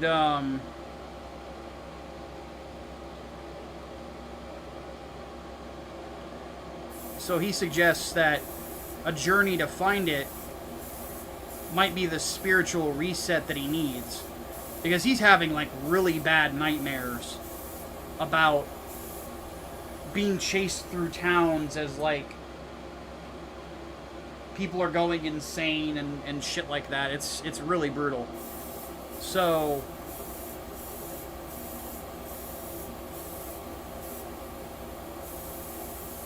effectively what he does is he goes to a Irish village in like the northern part of Ireland proper. So not Northern Ireland, the part of the UK, but Ireland, the country, its northern coast. Because there is a distinction.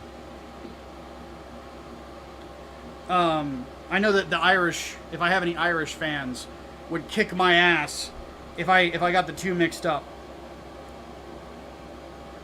But he goes off to the northern coast of Ireland to a smaller fishing village that is by where this artifact is rumored to happen, and then, well, it's a horror story. You can imagine what happens next. So, it is going to be a slow burn horror comic.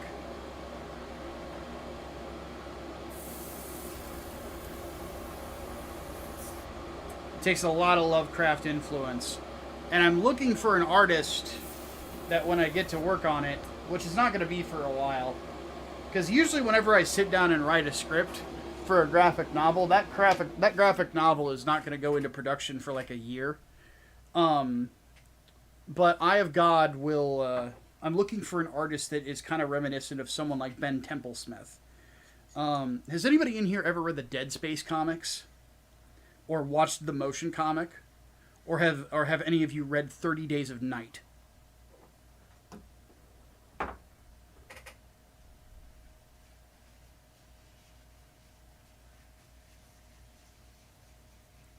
Because if you have, that is who Ben Templesmith is. That's his art. So I'm looking for someone with a style similar, or I will be looking for someone with a style similar to that when I get around to this. Okay, so the whole thing with doing a reverse wash is you want several coats of paint on it. In this particular case, what I want is to cover it in a gloss paint and then top that with a metal paint. That will give it a good base and a good shine to it. So that way when you reverse wash it, you're not losing the shine of the original paint color, or of the paint color you want to be showing through.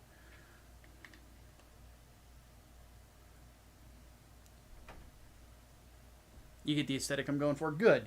Because a big part of it is like, this guy's mind is fucking with him.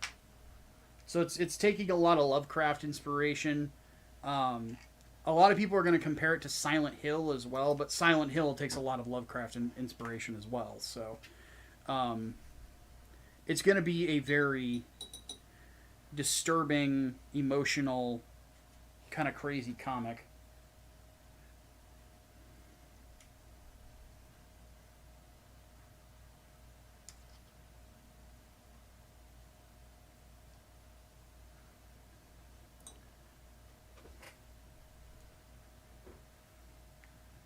And then if it succeeds well enough, at some point I would like to do motion comics of my work, but it's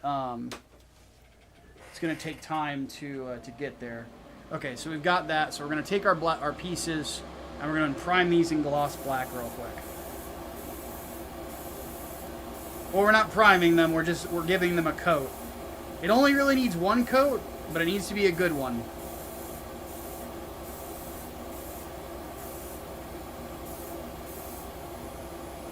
So that looks good and shiny, so we're good with that one. And then we do the same with this.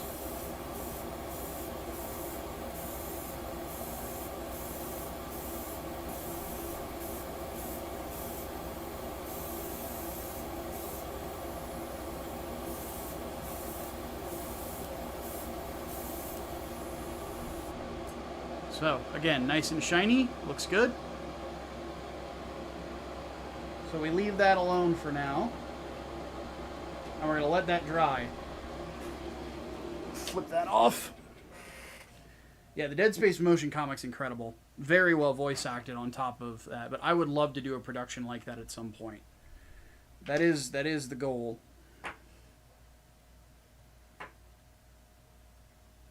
We are going to continue to build this beast.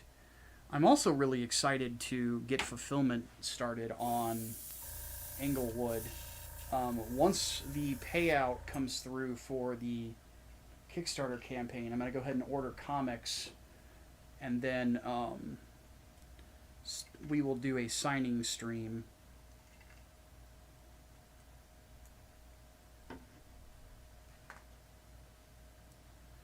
Where I will have to clean this up, but I will sit and we'll sign comics and chat.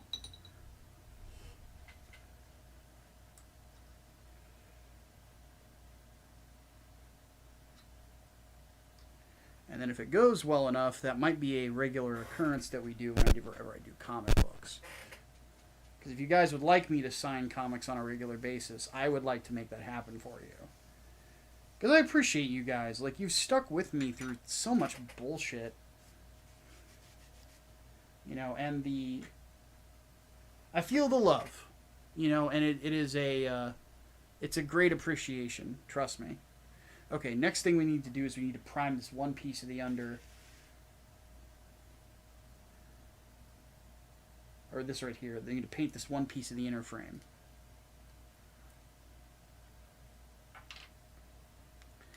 But yeah, I'm thinking that it might be a regular thing. It's hard telling. Ultimately, I'm going to, like, when it comes to Grindstone as a company, I'm going to leave that up to our contractors. Or our, not our contractors, sorry, our clients. If they want to do that. Because I know Lolly is probably thinking about it.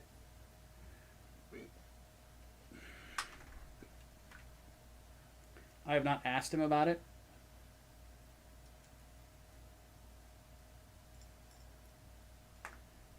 But it wouldn't be, oh, now that I think about it, the logistics of it wouldn't be that hard. I'll have to talk to him about it next time I meet with him. Had to deal with the plumber. Yeah, I get that. Happy you discovered my channel. I'm happy you did too, Rocket. I'm happy that all of you did. And anybody who watches the VOD, I'm happy you did as well. Thank you all for being here. This, I really feel like in changing my content up and going back to basics, I've kind of gotten a second chance at doing and making this work. And I'm trying my best not to squander it.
Oh, goodness. We're almost done with today. Question for you guys. I'd like a little feedback on this one. Would you guys be interested in me working in some gaming streams as well? Maybe once or twice a week. Unless there's like a big game that comes out, in which case there will be more.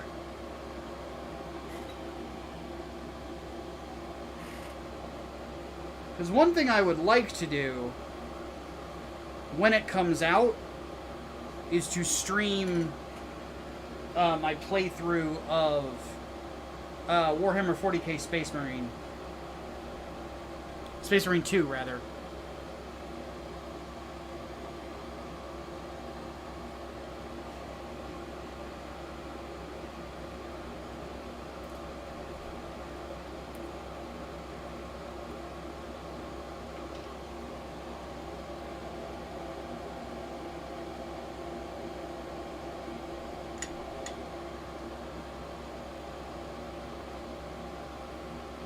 Sounds good to you guys? Alright. Then we will do it. Because I'm really stoked about that game, man. Like, the big thing for me is that the guy who's the head of Saber Interactive is Tim Willits. And for those of you who know your gaming history, Tim Willits was part of the guy. He's one of the creators of Doom. One of the original id Software guys. And the fact that not only is he excited about it, but apparently he fought to get this game for the rights to make it. That to me shows a lot of he cares about it, and a passionate Tim Willits is a very good thing. So I always love seeing game developers. Well, I like seeing any artist that is super stoked for what they're doing, and they're very passionate about it. That puts a lot of faith. Like, that gives me a lot of faith in what they are doing as an artist.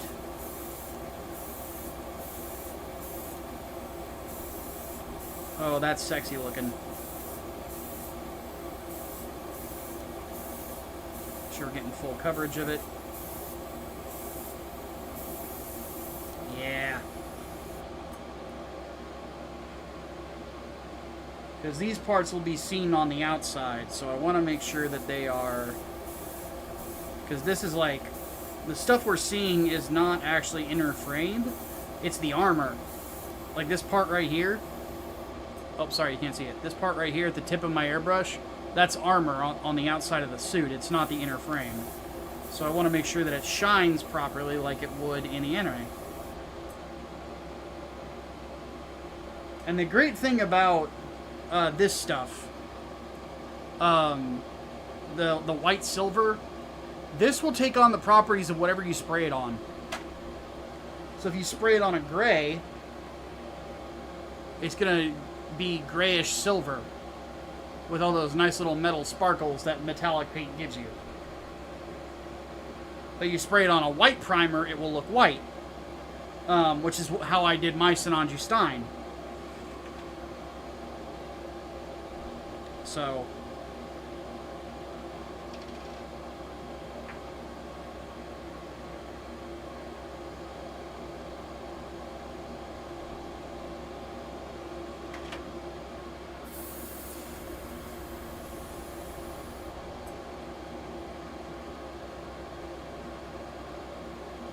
alright, let's do these reds real quick. Actually, let's not do the reds real quick. I'm going to show you what I'm going to do with these, with the gold.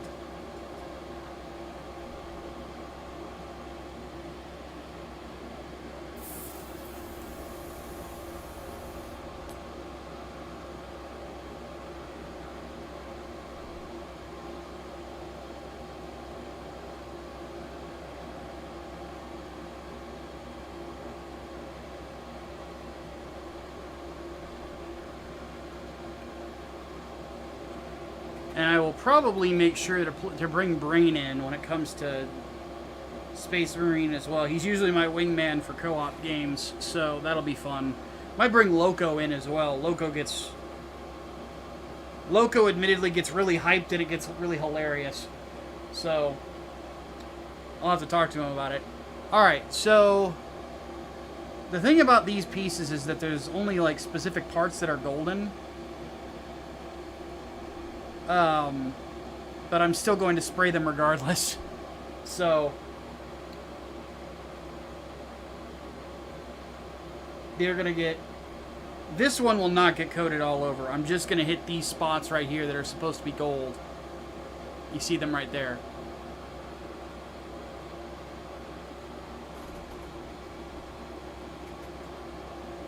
So let's get our color out.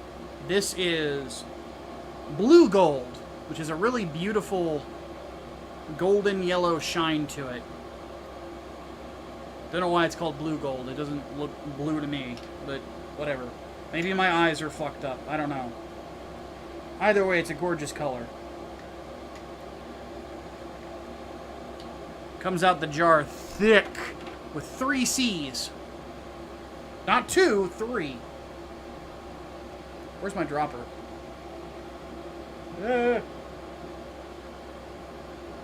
one of them. I'm guessing the other one fell. Well, whatever. I'll roll with it.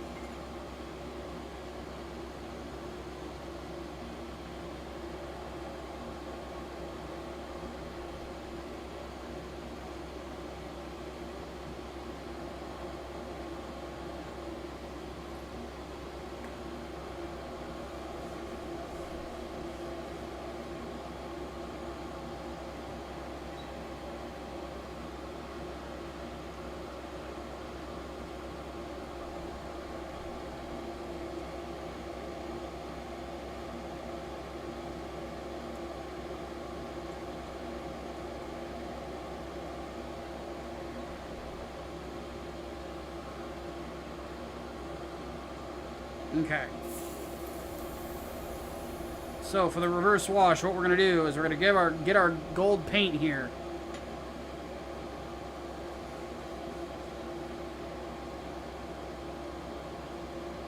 We're going to take the front of this piece.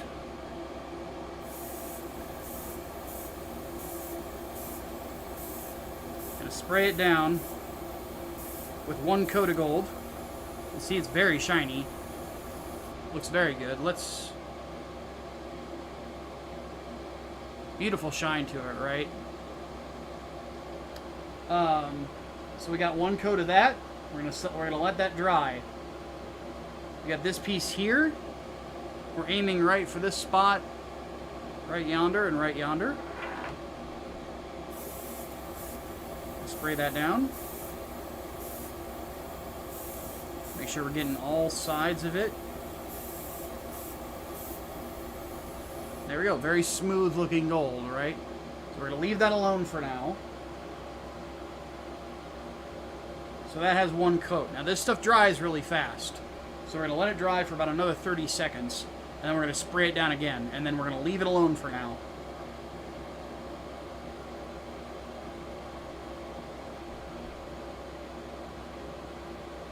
Okay. Now, hit it with another coat. The reason you want to do this, hit it with 2 coats, is because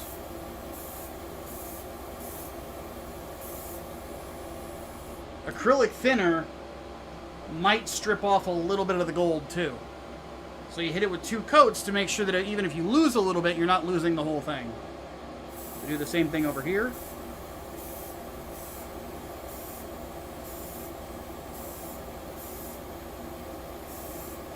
And there we go. 2 coats of gold. Now we're going to leave those alone and let them cure. When they're properly cured, you can spray black on them, but I don't have the black that I need, so we're going to hold off on it.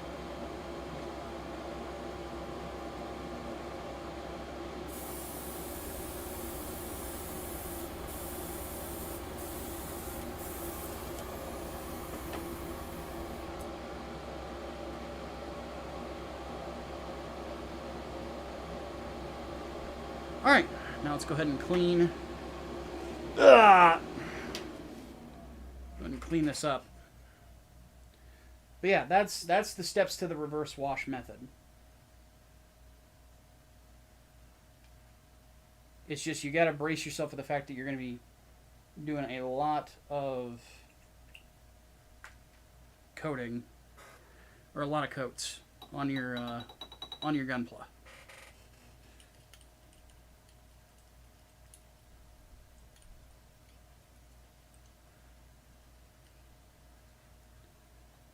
The funny thing is that, like, reverse wash is not exactly something that you're going to be doing with a lot of kits, unless you have, like, a specific idea for a custom job that you want to do. Like, for example, one thing you could do with the Sinanju's head. Let me pull it over here. Oh, Columbia, thank you for the $5. You said start with the ECA Master Grade for the first campaign. Any tips since if you're familiar with the build? It is a good early starter. It's a good first Master Grade.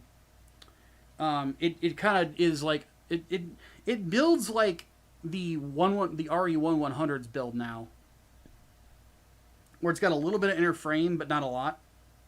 But anyway, one thing you could do, like, to reverse wash with this, for example, is you see how there's this ridge right here along the side of the head. What you could do is you could do a thing where let's say you want the horn to be a metal, like a silver, and you want that ridge to be silver, but you want this to be red. You could paint this with an acrylic paint, and then have this be silver. You paint the acrylic over the top of it, and you just take a brush and basically wash the paint off of this, and you can have that sort of a wash to it. You could do the same thing with like the Vulcans here, so on and so forth. So reverse wash, like, it does have some tendency, or has some potential to make some dope ass looking comics. God, some dope ass looking mechs. It takes a lot of patience. It's one of those things where parts like this, I can understand why people would rather use decals or stickers, because they take a lot less time. But it's one of those things, like, if you really want your Gunpla to look like wow, like holy shit, this looks amazing, oftentimes, like, it's better to spend more time working on it than less. But again, it's your kit. Gunpla is freedom. You can do it however you fucking want to, you know.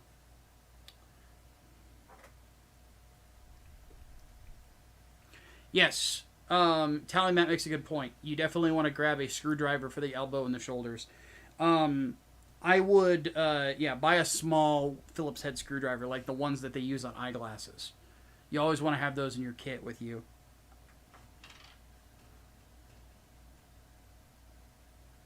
Okay, let's get some red paint.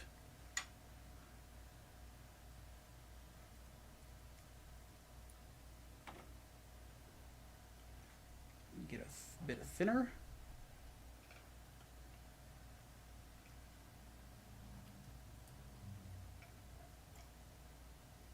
I'm going to do a couple coats of red, and then we're done for the day. Ah, goodness. It's a little... Always gets humid in here whenever I stream. That's why I don't stream for, like, super long periods of time. Because I don't want to, like, get myself sick or something. Black Fort Studio have remade Destroy All Humans 1 through 3. What other Pandemic would you like to see remade? I wouldn't mind seeing them do the Mercenary series. I think that especially in this day and age where, like, open world games are as popular as they are, I'm surprised that they haven't done so already. One thing I always found interesting is that they got, like, the lead mercenary, the one with the mohawk. He was voiced by Peter Stormare.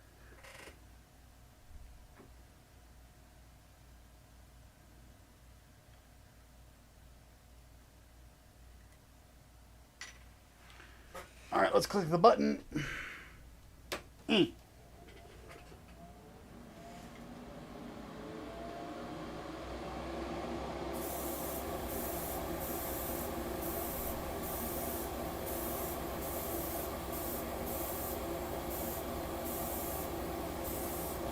There's coat number 1.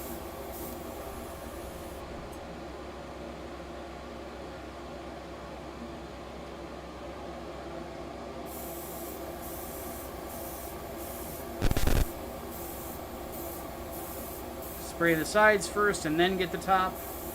Always, always, always.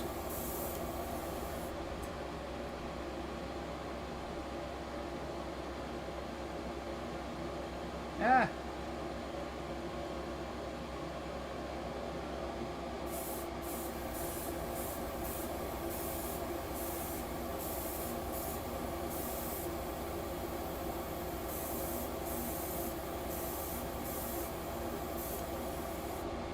There we go. And we'll let that dry for a minute, and then we'll put another coat on.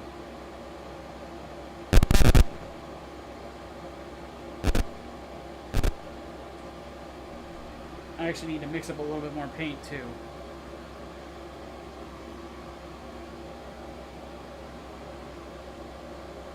Did you see that Dragon Age Fail Guide is only going to let you control your character? Jesus fuck, really? Just consistently, over and over again, downgrading their games. Mr. E. Meat Shield. You suggest someone who doesn't want to airbrush but doesn't have any proper or who wants to airbrush don't have any proper ventilation in the area. Well, to be honest with you, all you really need is an open window.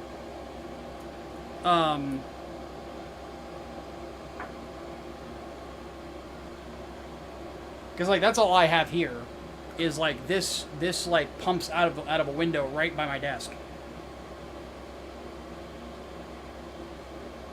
So you don't need, like, a crazy ventilation system. You just need to have a place for it to go out to. So if you have a window, you're golden.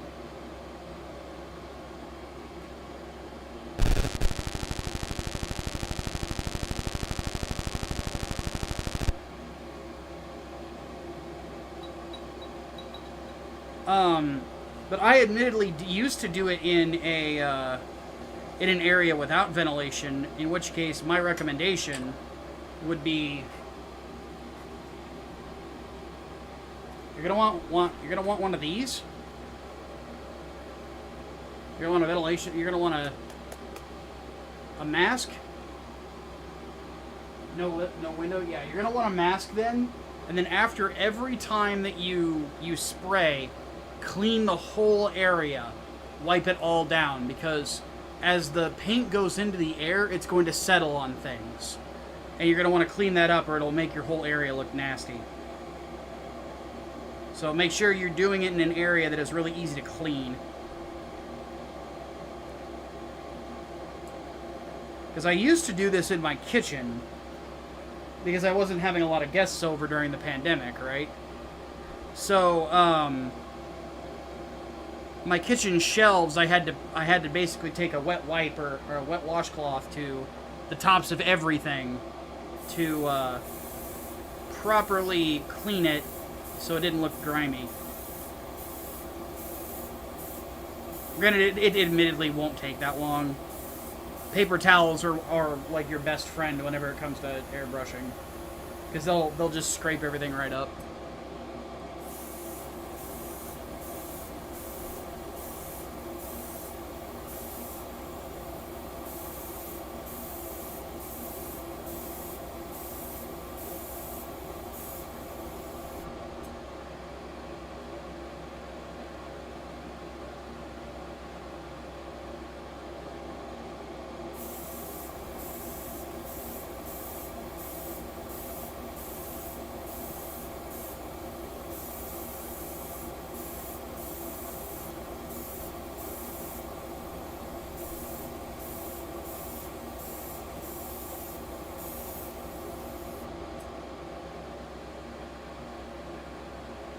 Beautiful.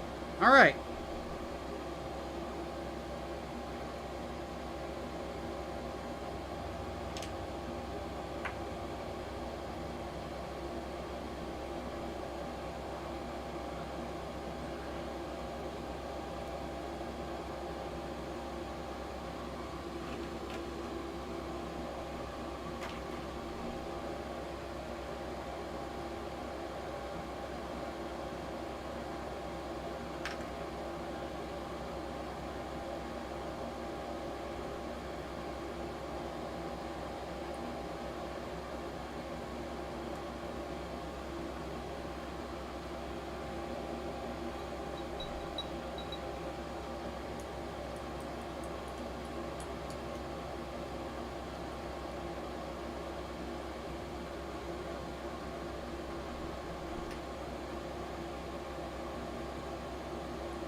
Alright, let's get cleaned up and we'll call it there.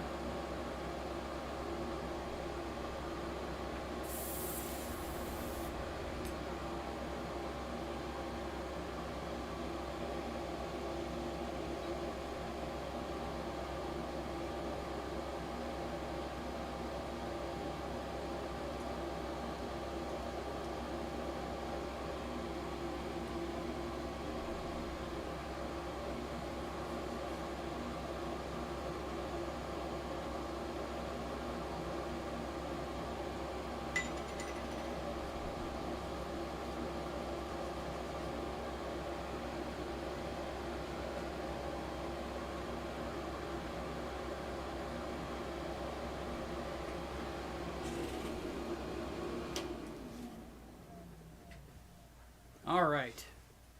Well, we made some decent progress today. So now we're gonna wait until Monday to do the rest of the torso, because that's when the new paint will come in, and I'm gonna reverse wash those parts and the other ones, and we will assemble it all on Monday. On Saturday, when we stream again, we will do the arms of this mobile suit. Could do a stream of mercenaries. Maybe at some point. But before we take off, let's get a good look at this Sinanju head. I'm going to move my microphone back over. Ugh!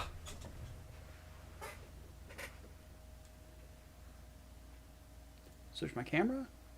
Move my camera. There we go. And let's focus.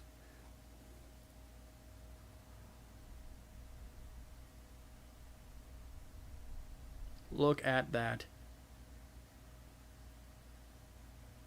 Beautiful candy apple red.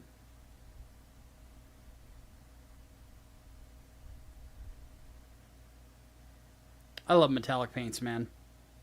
So, very well done stuff. I'm happy with it, to say the least. I am out of focus. There we go. So next time, we'll be working on the arms, because we can't finish the torso today.